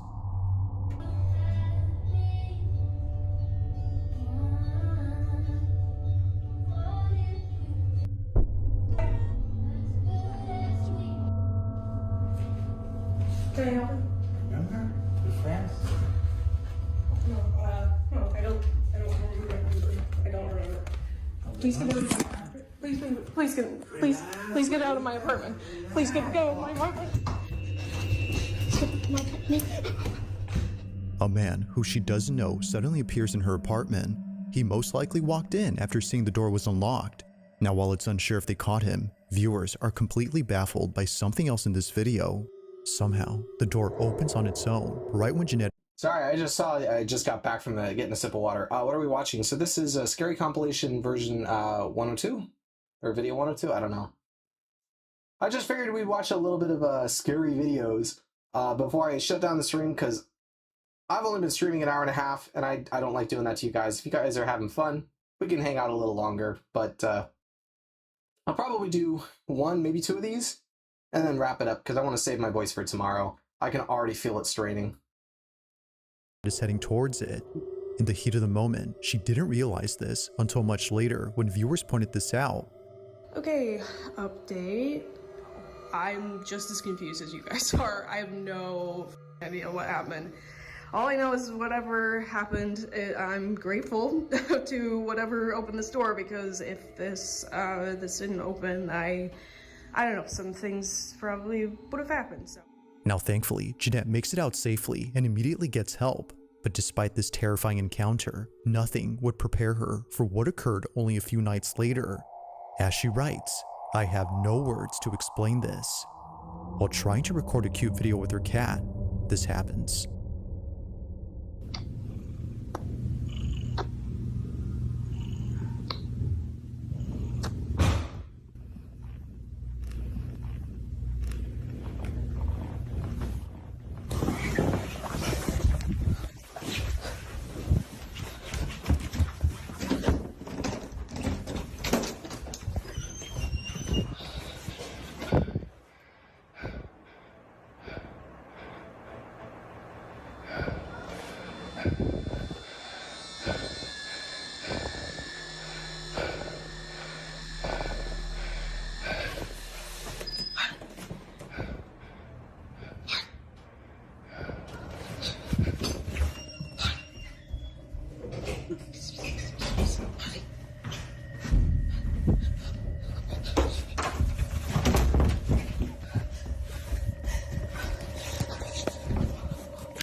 Oh, watch her bed.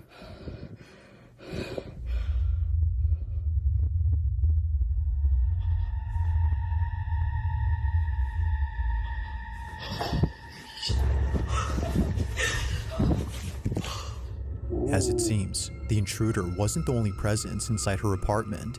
On her bed, this happens. An indentation begins to form, as if someone had gone on the mattress. But then another imprint begins to emerge, causing Jeanette to freak out. Understandably, she scurries over to another corner of the room while trying her best to remain calm. From here, we can barely see the indents, but looking closely, either a black speck or something like it appears on the bed. Terrified by this, and more so by the person outside her door, she calls the police and spends the night at her neighbor's. And yes, her cat also came along. Aww. Now, while police did find the intruder who ran away, they have no explanation for what occurred in this video. However, this wouldn't be the first time that something like this has happened. It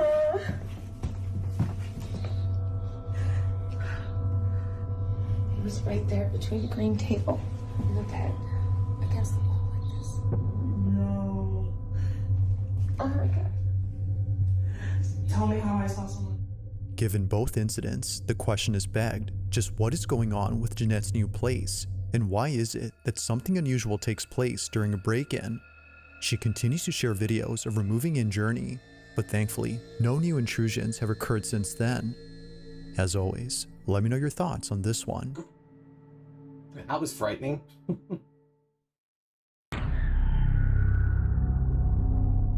In the following video, a young girl is playing a game by herself when something happens that scares the living daylights out of her. The sky is blue, and I see you.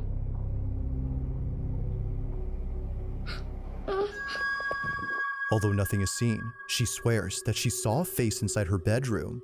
Apparently, this is what happens when you play the game that she was playing. It's called The Sky is Blue, and the objective of the game is to record a floating face on camera. Now, seeing how scared and shaken up she was, her parents deemed it necessary to ban her from playing the game inside the house. But despite this rule, she continues to play the game. Sky is blue, and I see you.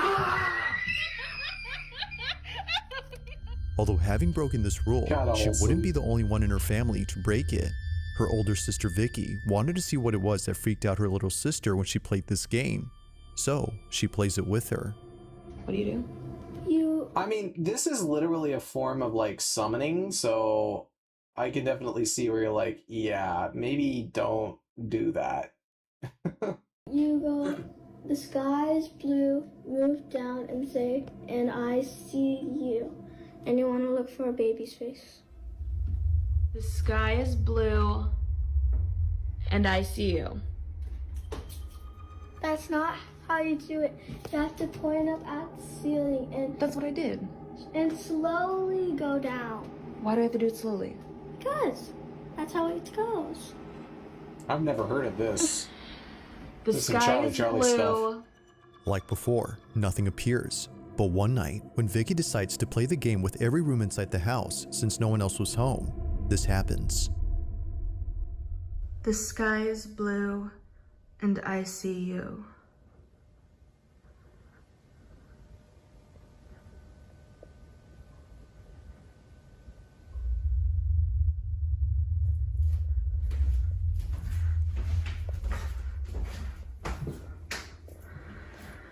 The sky is blue, and I see you.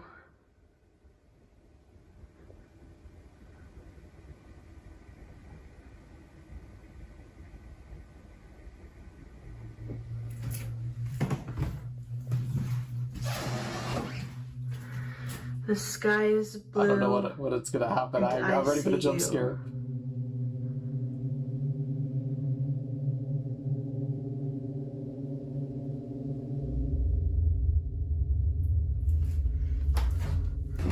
The creepy music, it just makes it so much more intense. The sky is blue, and I see you.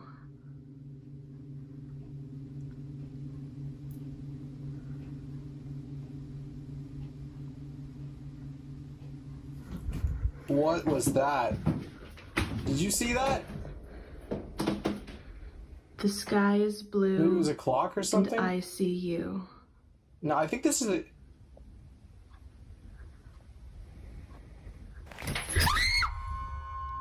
Vicky was completely shaken What up the by what heck occurred was inside her that? bedroom. Her What chandelier fell? had somehow detached itself from the ceiling. This didn't make any sense to her, considering that the chandelier was securely mounted. The only way that it could have fallen, as she believes, was if the weight had brought it down. But even Is it pareidolia? I think that's the one of seeing faces in inanimate objects that isn't like made to look like a face. Is it pareidolia? Hold on, I gotta research that. Pareidolia. Pareidolia is a psychology tendency to perceive familiar patterns such as faces and random or vague stimuli like clouds, rocks, or inanimate objects. Yeah, pareidolia can be cute. It can also be terrifying because if you're not expecting to see a face and then you see a face, especially in a creepy setting, that is going to freak people out. That would freak me out. It's happened to me before. But yeah, that's fully what I was expecting to see, and not the chandelier fall. That made my heart drop a little bit. then, the fact that it happened right when she was playing this game is what freaks her out. Alright, so for those of you asking, this is what fell. That game? Absolutely not. Whether a coincidence or not, the sudden falling of the black fixture had sent her running in a panic frenzy. It's no wonder why Vicky hasn't played the game since then. Now, it isn't sure Why would you? if playing the game had anything to do with what occurred, but until more people share their experience playing the game, this footage will continue to remain unexplained.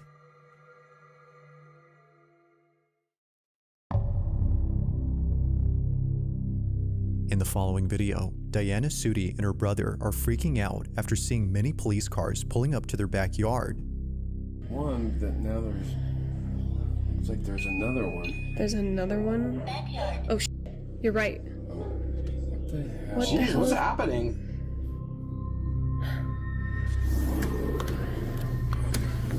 Here. Look, I was.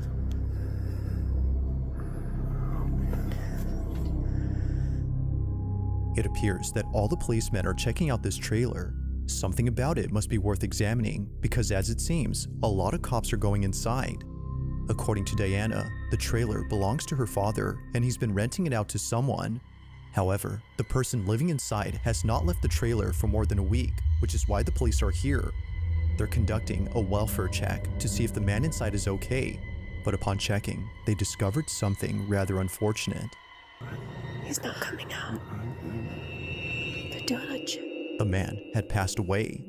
Now, it's worth mentioning that during this recording, Diana and her brother didn't know the man had passed. They were just recording all the commotion that was going on in their backyard. But as they got closer to the trailer, Diana captures something that she can't explain. The following is her footage. Watch closely. I'm Right there. Wait, they're going up to Tom's place. So wait, you said the light wasn't off? Yeah, exactly. And I knew something was going on. What is That's loud. Whoa! Whoa, he disappeared. Did you see that?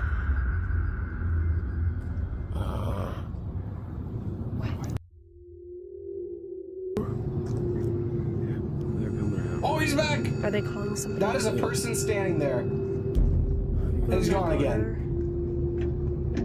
What was Tom doing? Is there like an app you can check or something to figure?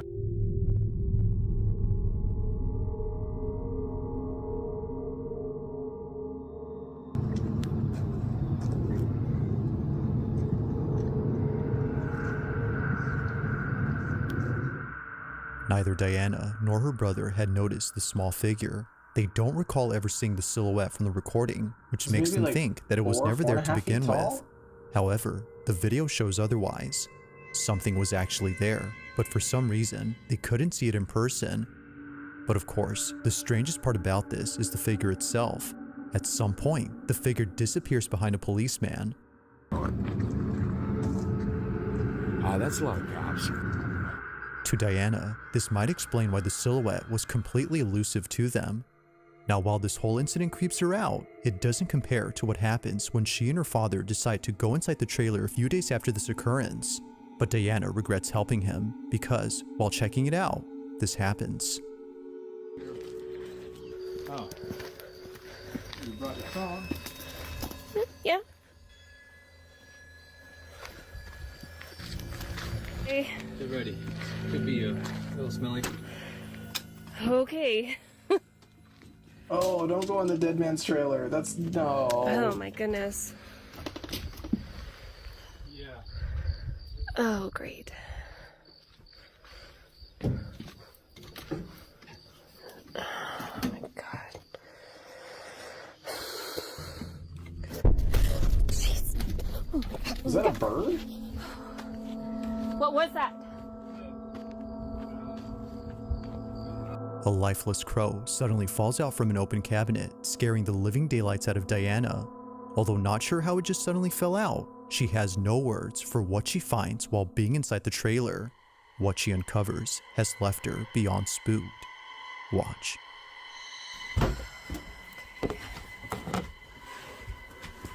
I'm not sure where the crow came from or why he was there.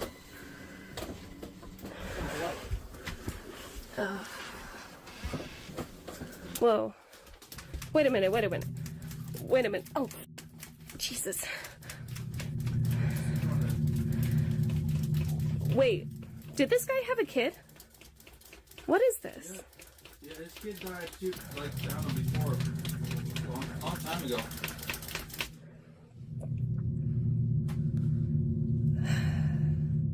While it may seem like nothing significant, these handprints are the reason why Diana hasn't been able to come back to this trailer. It didn't immediately click for her, but after going home and watching this video, she quickly sent it to her brother, who then told her exactly what she was thinking. While looking back at the video she took days before, she couldn't help but notice the size of the figure. Its stature is similar to that of a child's. Could it be, as Diana thinks, that the figure may have been the spirit of the man's child? Given what occurred on this night, she feels that its appearance was unlikely to be a coincidence. What is this? Yeah, this kid died too, like, down before. Long time ago. As with all videos, I'll let you be the judge on whether or not something paranormal was captured. But for now, this video remains a mystery.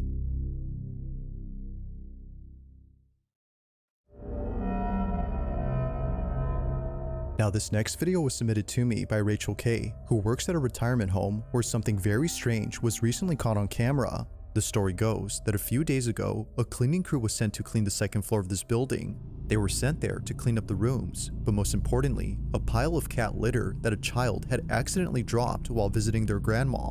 So as requested, they cleaned up the second floor, but right when they were halfway done cleaning up, this happens. Yeah, that's vegetarian. Vegan will be like, no cheese. Oh, that's disgusting. Or the vegan cheese. Or the vegan cheese. That would be... I heard that. I'm not the only one that heard that.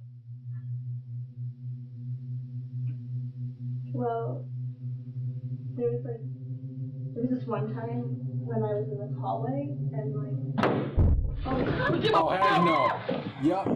Y'all gotta go. Go. Go.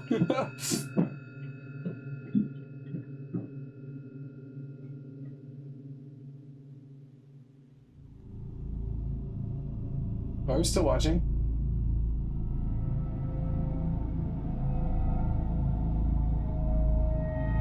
Oh, hold on. Let me lower the... This is why I don't like the pop-ups up there. Pop-ups. Boom.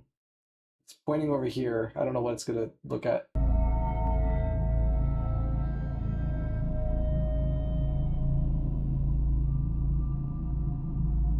Oh! Oh, that's a footprint!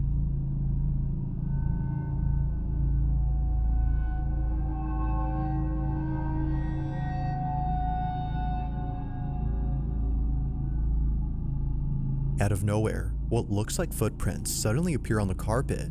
No other footprints appear anywhere else, except here. This is interesting, considering the color of the prints. They look quite similar to the coloration of the cat litter.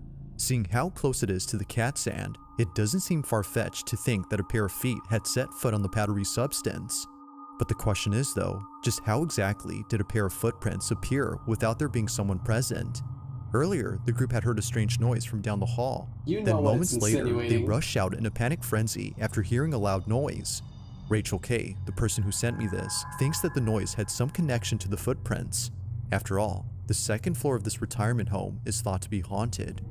Whether or not this explains the footprints remains inconclusive, but as with most videos, you be the judge. How exactly did the footprints manifest on the carpet? If you caught something creepy on camera, or if there's any ghost videos you'd like me to check out and include in the next compilation, you can send them without saying, but what something happened that neither Josh and Alright, let me back it up. I went too far. Now the following video comes from a brother and sister known as Josh and Crystal, who were staying over at a hotel where apparently something happened that neither of them could put into words. It goes without saying, but what happened on this day inside their hotel room continues to keep them up at night. It's okay. I can see you. Come to me. Are you a little boy?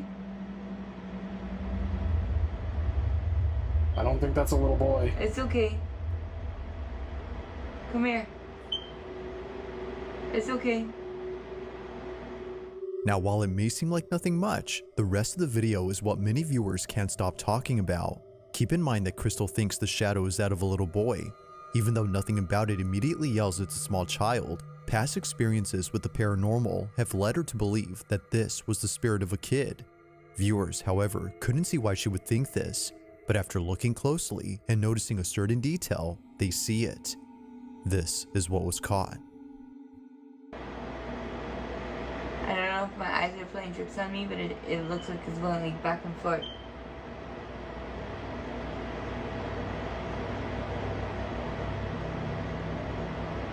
No, I see what you're talking about. Sorry.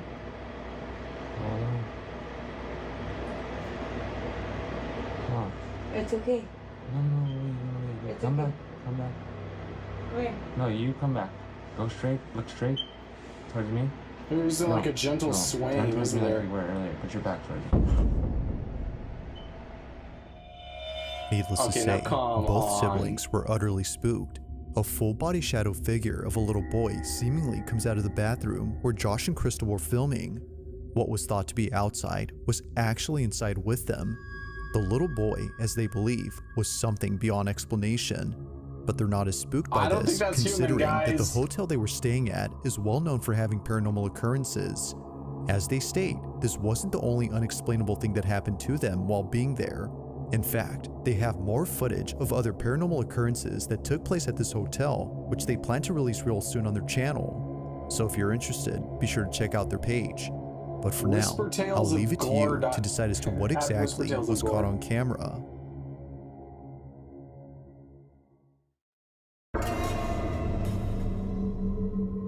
Now this next video comes from Jordan Bowen, who was home alone when she took this video.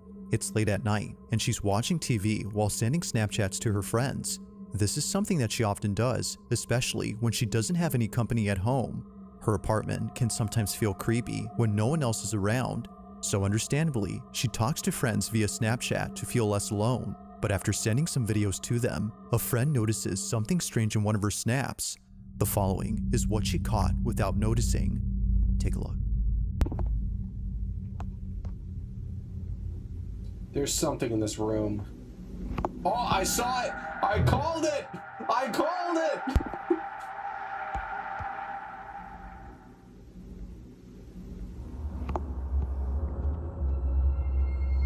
As it seems, she wasn't alone, or at least not to her knowledge. Initially thinking she was just seeing things, she now sees that it wasn't just all in her head. Someone or something was actually inside her apartment. It's hard to see unless you look closely, but zooming in, you can see what looks like a shadowy mass making its way from one room to another. It happens quickly, but if you slow the footage, you can tell that something large is moving. As someone in the comments noted, whatever this is looks like it's hunched over while moving stealthily across the apartment. Whether a person or thing, it did not want to be seen, or at least it seems like that. While not much else is known about this footage, or if Jordan has caught anything else in her apartment, the video on its own is pretty creepy. So then, just who or what was seen inside Jordan's apartment? Let me know your thoughts on this one.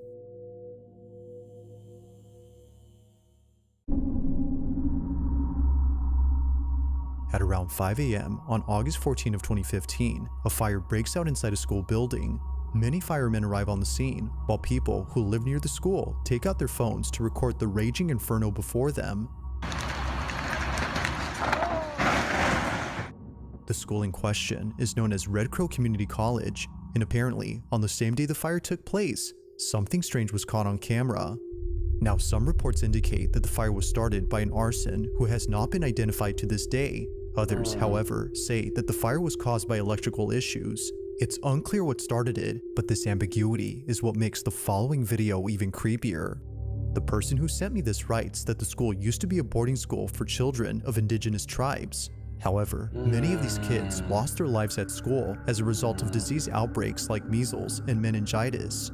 For this reason, some believe the school grounds are haunted, which might explain what was captured according to them. The video's quality isn't exactly HD since it was taken many years ago, but the following is what was caught outside the school building during the fire.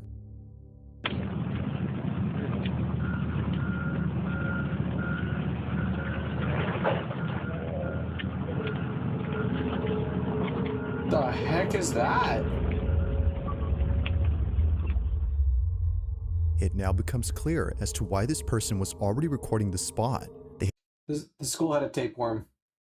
They had probably already seen the white figure appear before this video. Now at first glance, the pale shape looks like a stream of smoke, but then moments later, the white silhouette begins to move in such a way that makes it seem as though it's alive. Even weirder is that during this time, winds were picking up speed.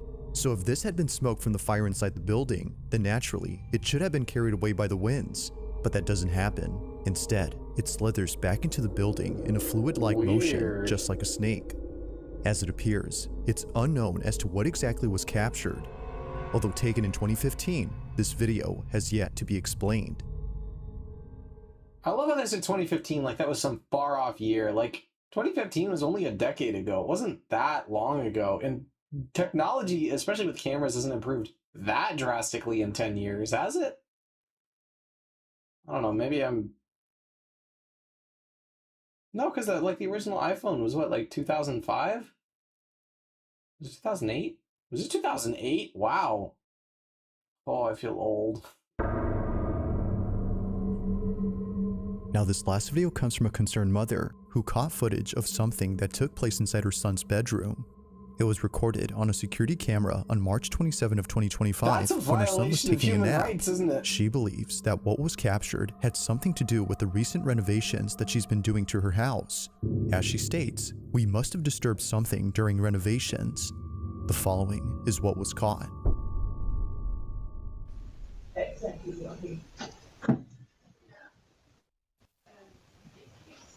All I see is a kitty cat.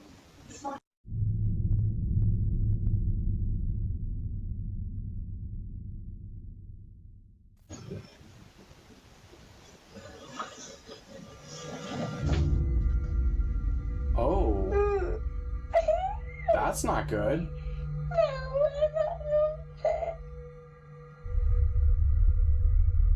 Oh. Natalie, the mother of this child, is at a loss for words for what was captured in this footage. Her son was pulled off the bed. Although it isn't obvious as to what had tugged on her son's leg, it's evident that the cat had sensed or noticed something, because only moments after leaving, this happens. What happened here is no doubt pretty weird, but it's important to note that a certain detail has led viewers to question the footage itself. For one, it is strange how the child seems to move in a sped-up motion while the rest of the video plays normally. While it could be that this was just part of the paranormal occurrence, viewers aren't really sure what to think. However, the mother has provided a screen recording of the footage playing in real time from the Ring app itself, which completely rules out the possibility of this being edited. If that's true, then this definitely makes what was captured pretty strange. Now, no further info or updates have been posted since then, but until then, let me know your thoughts on this one. Don't like it. Thanks for watching, and I hope you enjoyed. Also, if you haven't already done so, please subscribe and make sure to hit the bell icon so you don't miss any uploads. We watch On one September more 8th tonight. of 2025, a strange video was posted by a woman whose mother runs a daycare center at home. One day, while her mom was looking after a few kids, one of them freaks out and scares the other children around. The following video recorded the incident, but the reason she shares this video isn't just to show this particular occurrence. Apparently, something else was recorded that has left her completely terrified and she doesn't know what to make of it. This is what was caught. Take a look.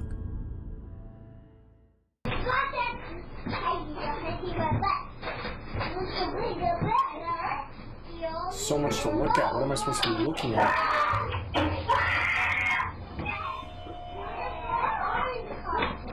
I heard that scream.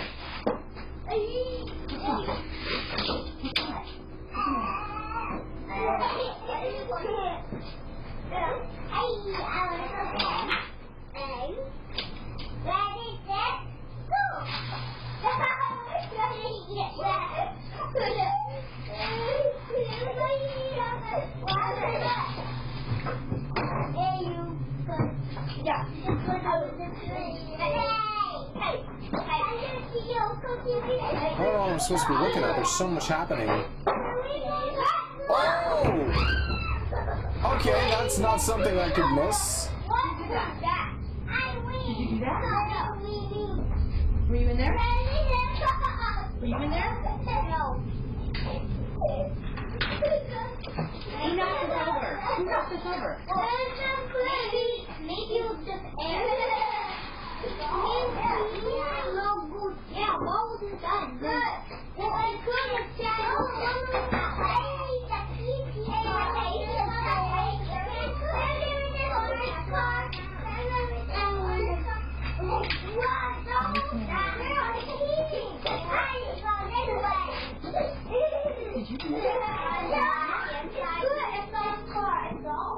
Somehow, the playhouse in the corner falls on its own even though none of the children had touched it. And No, there's strangely, no way. it happens only moments after the child ran out of the room, freaked out over something that happened inside. Neither mom nor anyone else could figure out what had scared the living daylights out of him. But recently, after posting this video, someone noticed a certain detail that might explain why he was so frightened. It goes without saying, but what they spotted has made the daycare owner deeply unsettled. Watch closely.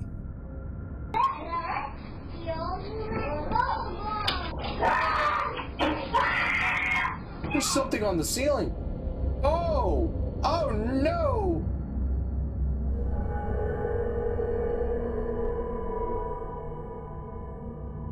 No, thank you. Time to sell. No, time to burn the house. Not just sell it, burn it. It wasn't until looking closely at the footage that the daycare owner noticed a pair of hands grabbing the doorway. It seemingly recedes back into the room soon after the child lets out a piercing scream, as if reacting to it.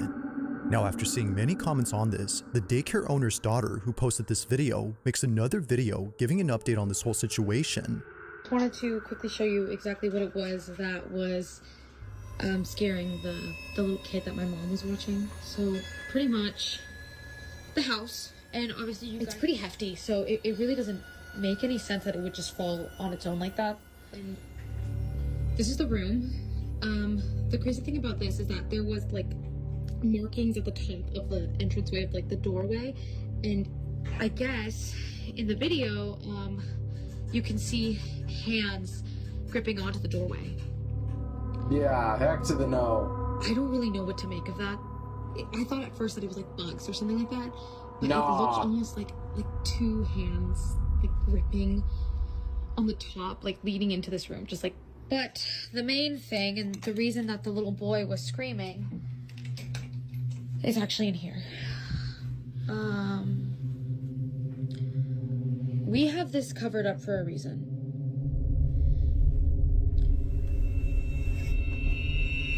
Apparently, the little boy told my mom that he saw a face in these mirrors. We already found someone who's going to take it off our hands and pick. No, that thing's cursed. That is a cursed item. That is something you need to remove from your house and have purified immediately. I don't know where you found that. You should get rid of it. Pick it up on Facebook Marketplace. As if things couldn't get any more creepy, we now know why the little boy had screamed. He had seen something in this vanity mirror. According to him, he saw a face. For this reason, they've been covering this up with a bedsheet so that none of the kids get spooked. They don't know who or what he saw, but they've been keeping all the kids away from going inside, and they plan to keep it that way until the buyer who found this on Facebook Marketplace comes to pick it up. But one night, while looking over at the security cameras, the daycare owner's daughter sees that the child safety gate is opening on its own. There's something evil there. Alright, spirits for the most part, like what you would consider a neutral spirit, are not going to torment children. That's another level of evil. Like, this thing is malevolent on many, many, many grounds. Time to burn the house.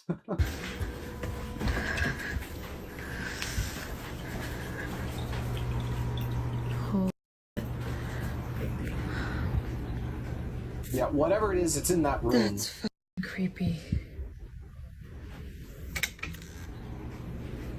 I would actually remove that thing and then burn it in a field or something. Do it again.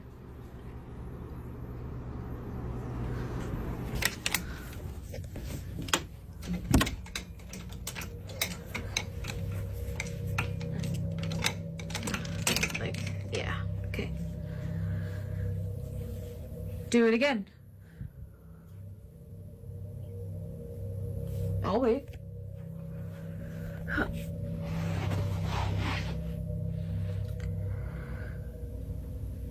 Do it again. Open the gate.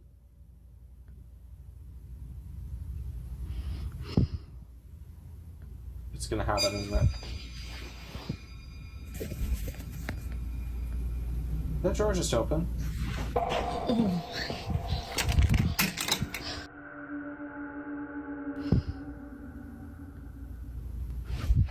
Oh.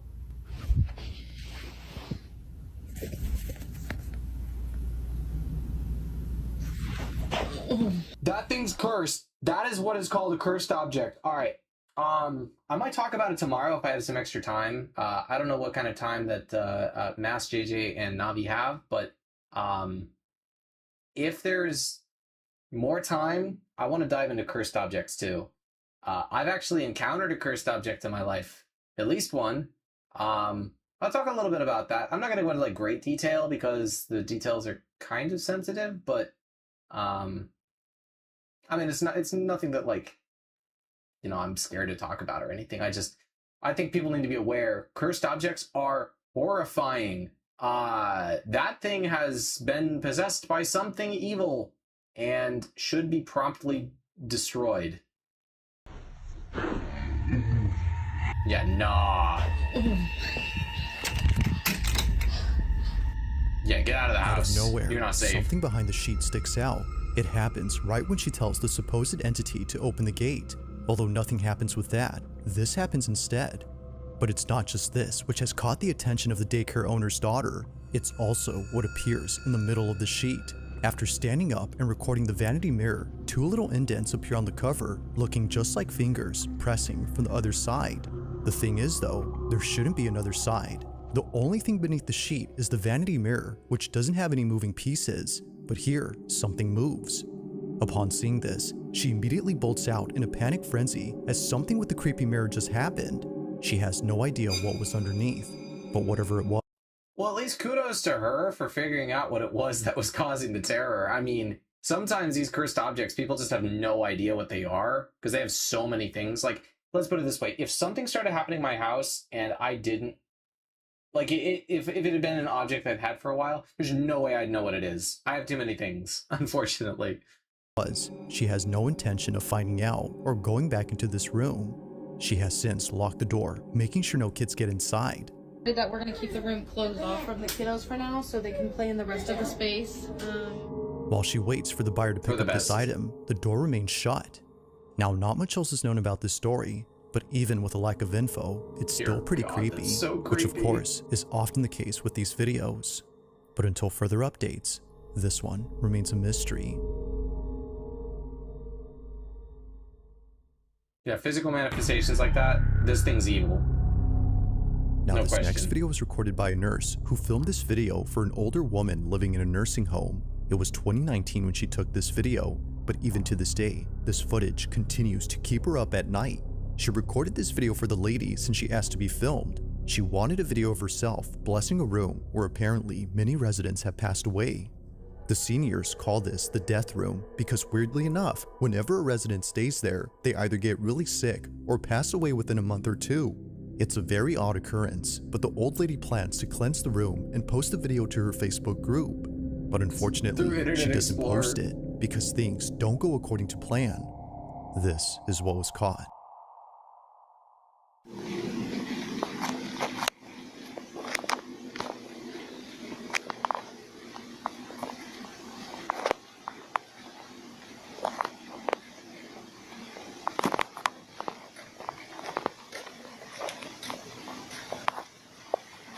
Heavenly Father, I ask for your divine presence to fill this space.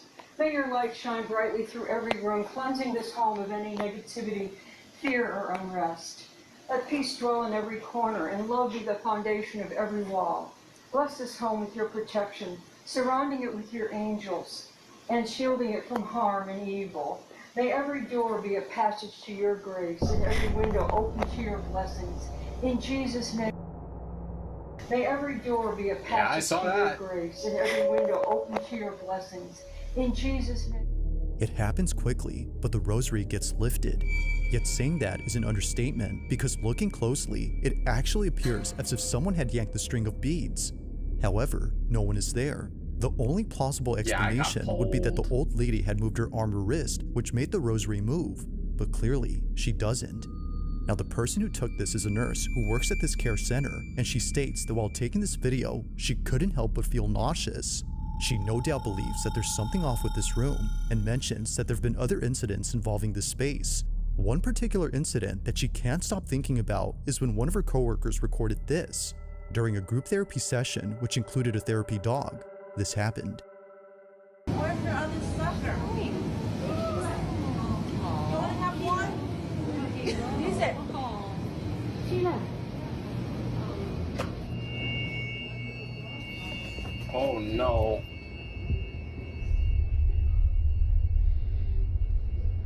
Alright, just don't use that room. There's something evil in there.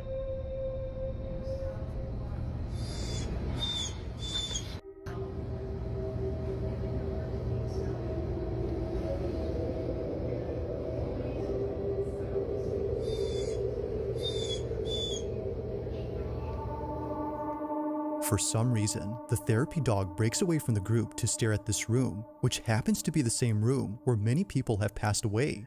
This is unusual since dogs like this are trained to stay calm and close to their handler, yet strangely, they do this. But even weirder is the fact that they're whimpering.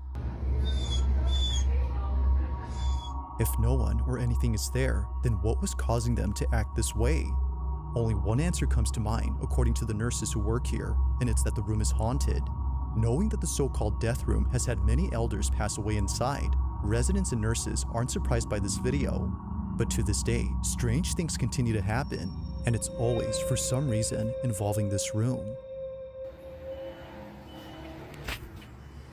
Why is it beeping? I don't know, no one's in there. It's crazy. Get the light, get the light. You say you checked it? Yes. Oh, no! Did you just get that on camera? No, thank you. No. Stop. No, I'm not playing with you anymore. I don't like this. No, I don't like this. I don't like this. I don't like this.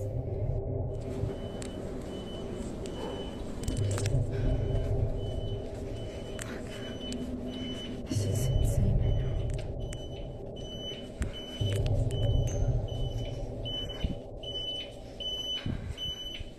Right there.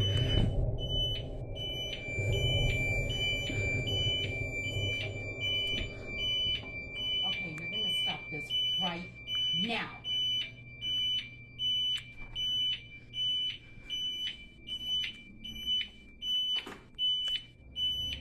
I don't even like that they had to go into the room for this.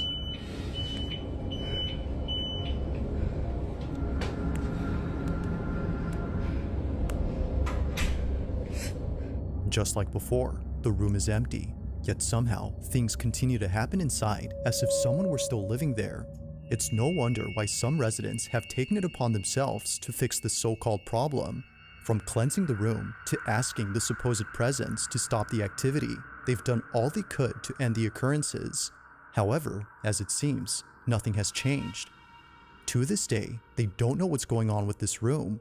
But like all videos, I'll let you come up with your own conclusions. Just what exactly is happening with room 112? Demons.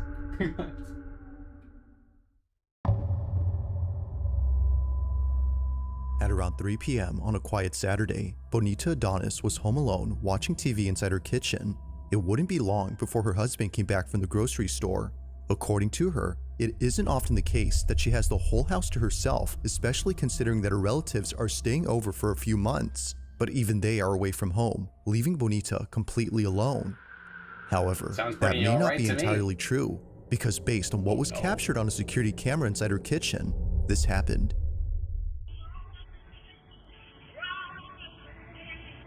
I saw something.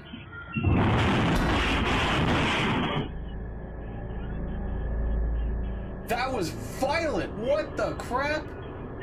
That looked like I got sucked up in a tornado. If it wasn't for the passing figure that briefly appeared, Bonita says that she would have written this off as nothing more than an issue with the stove. But seeing how it shook uncontrollably before lifting up and crashing down only seconds after the shadow makes her think this was anything but a typical appliance issue. Now obviously, stoves don't do this, but it's this fact alone that has convinced Bonita and her family that an unseen presence had done this. And perhaps, as they believe, it's a presence they're familiar with. As mentioned earlier, Bonita's relatives are staying over for a few months. They had gathered there after the recent passing of Bonita's grandmother, who passed away naturally under Bonita's care. That's not familiar. That's Maybe, evil. according to them, this might have been her spirit. But despite what they believe, I'll let you come up with your own conclusions. Just what exactly occurred here? Was a ghost responsible for this? No positive spirit is going to create that kind of damage to a stove or any kind of appliance. You're not going to see that kind of damage from something positive. Yeah, sorry, that doesn't cut it with me. Or had something else been at play here that could explain this? Let me know what you think.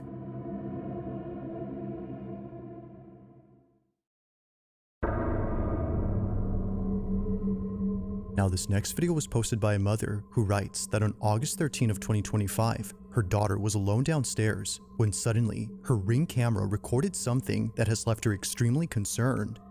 It's been barely a month and a half since Jacqueline and her daughter moved into this new house.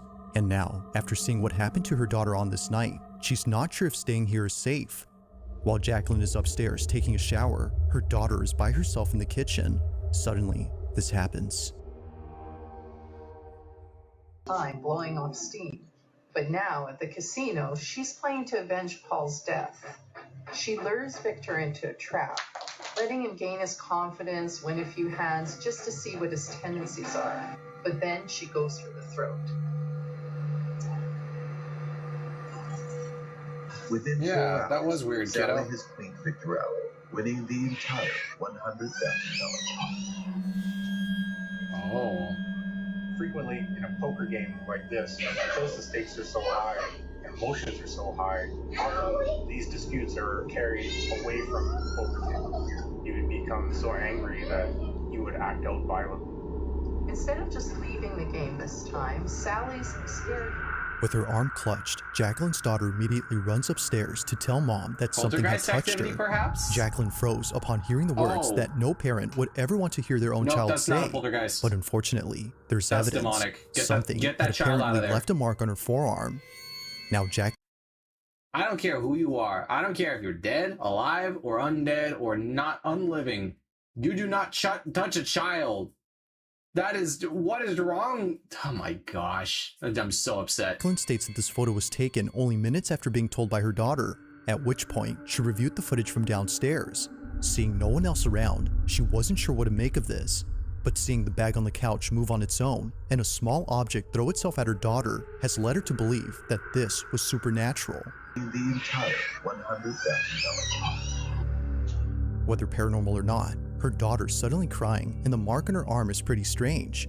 But as always, I'll let you come up with your own conclusions. Let me know your thoughts on this one.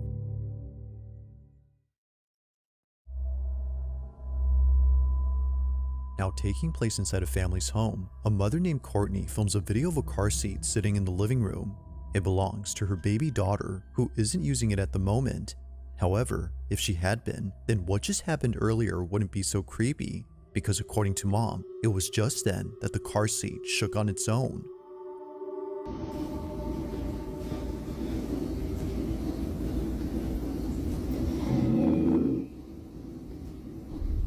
Oh, that was a dog. Okay.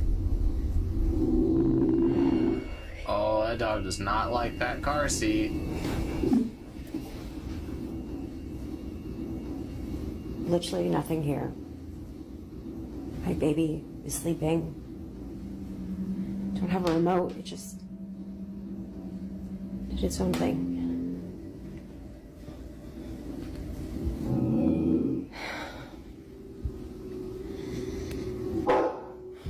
Even the family dog was freaked out by this. They growled and barked as if sensing something dangerous, but clearly nothing is there.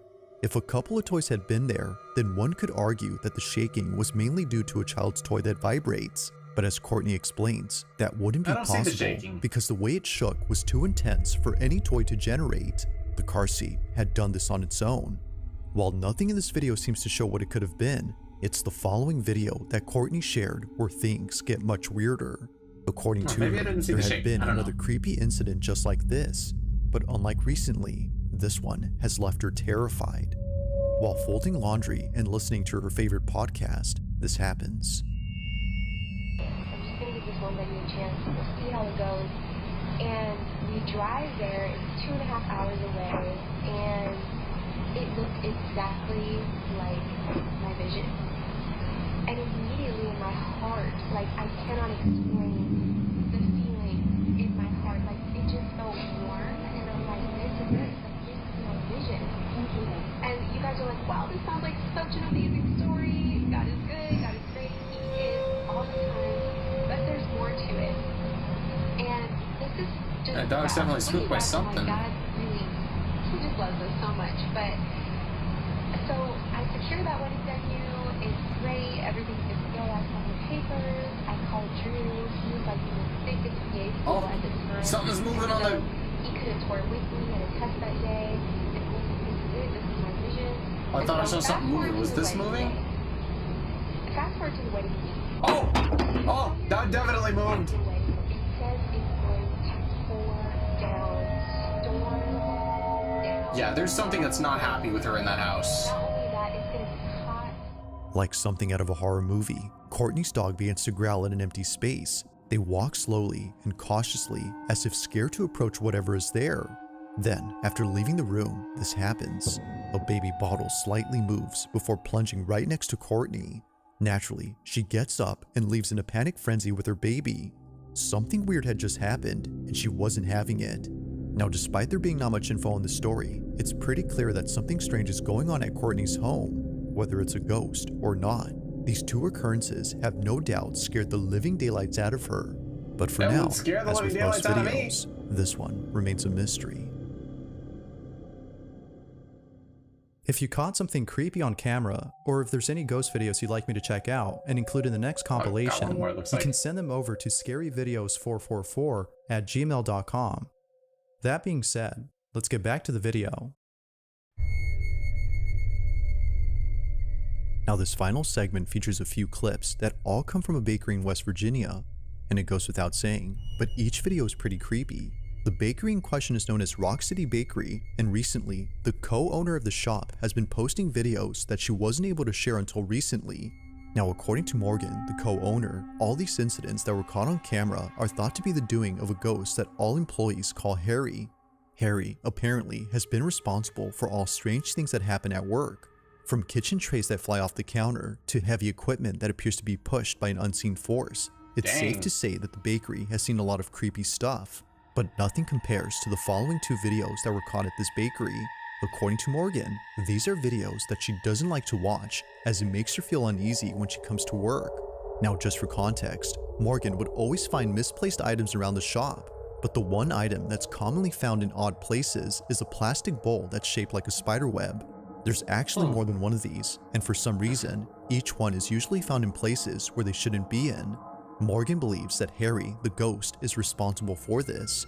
It would happen so often that Morgan had to throw away all the bowls to stop the activity, and it did stop for a while. But then one day, while working a busy shift, Morgan notices a spiderweb bowl laying on the couch where all the customers sit. Perhaps someone had brought it in and left it by accident. Regardless of how it got there, Morgan was spooked out of her mind. So she checks the cameras to see how the bowl had got there, and what she sees scares her to her core.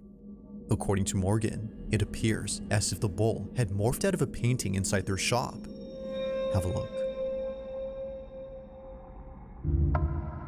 Oh no. No, no, no, no, no. No, no, no, no.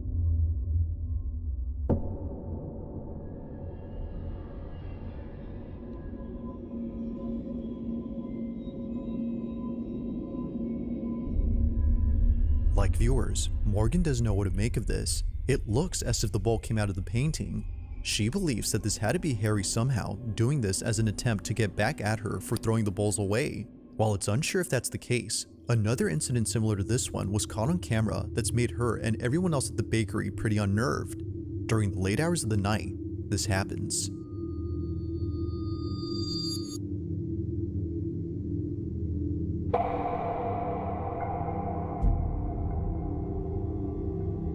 What is that? Like before, something comes out of a painting, but this time, more things happen around. Looking closely, a plastic skeleton falls on its own, but after whatever this was had come out of the painting. As it turns out though, that object was a can of soda. Not really sure what to make of this, Morgan shares the footage online in the hopes that someone could explain this. So far, neither video has been solved, but still, there continues to be strange things that happen at this bakery. Whether it's Harry the ghost or something else, they're still freaked out by all these occurrences. But of course, what are your thoughts on this? Let me know.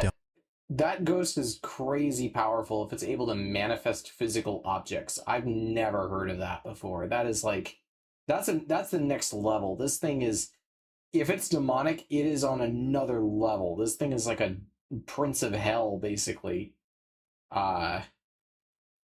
Yeah, you're gonna need an entire Catholic holy man team just to get rid of this one. Yeah, crazy.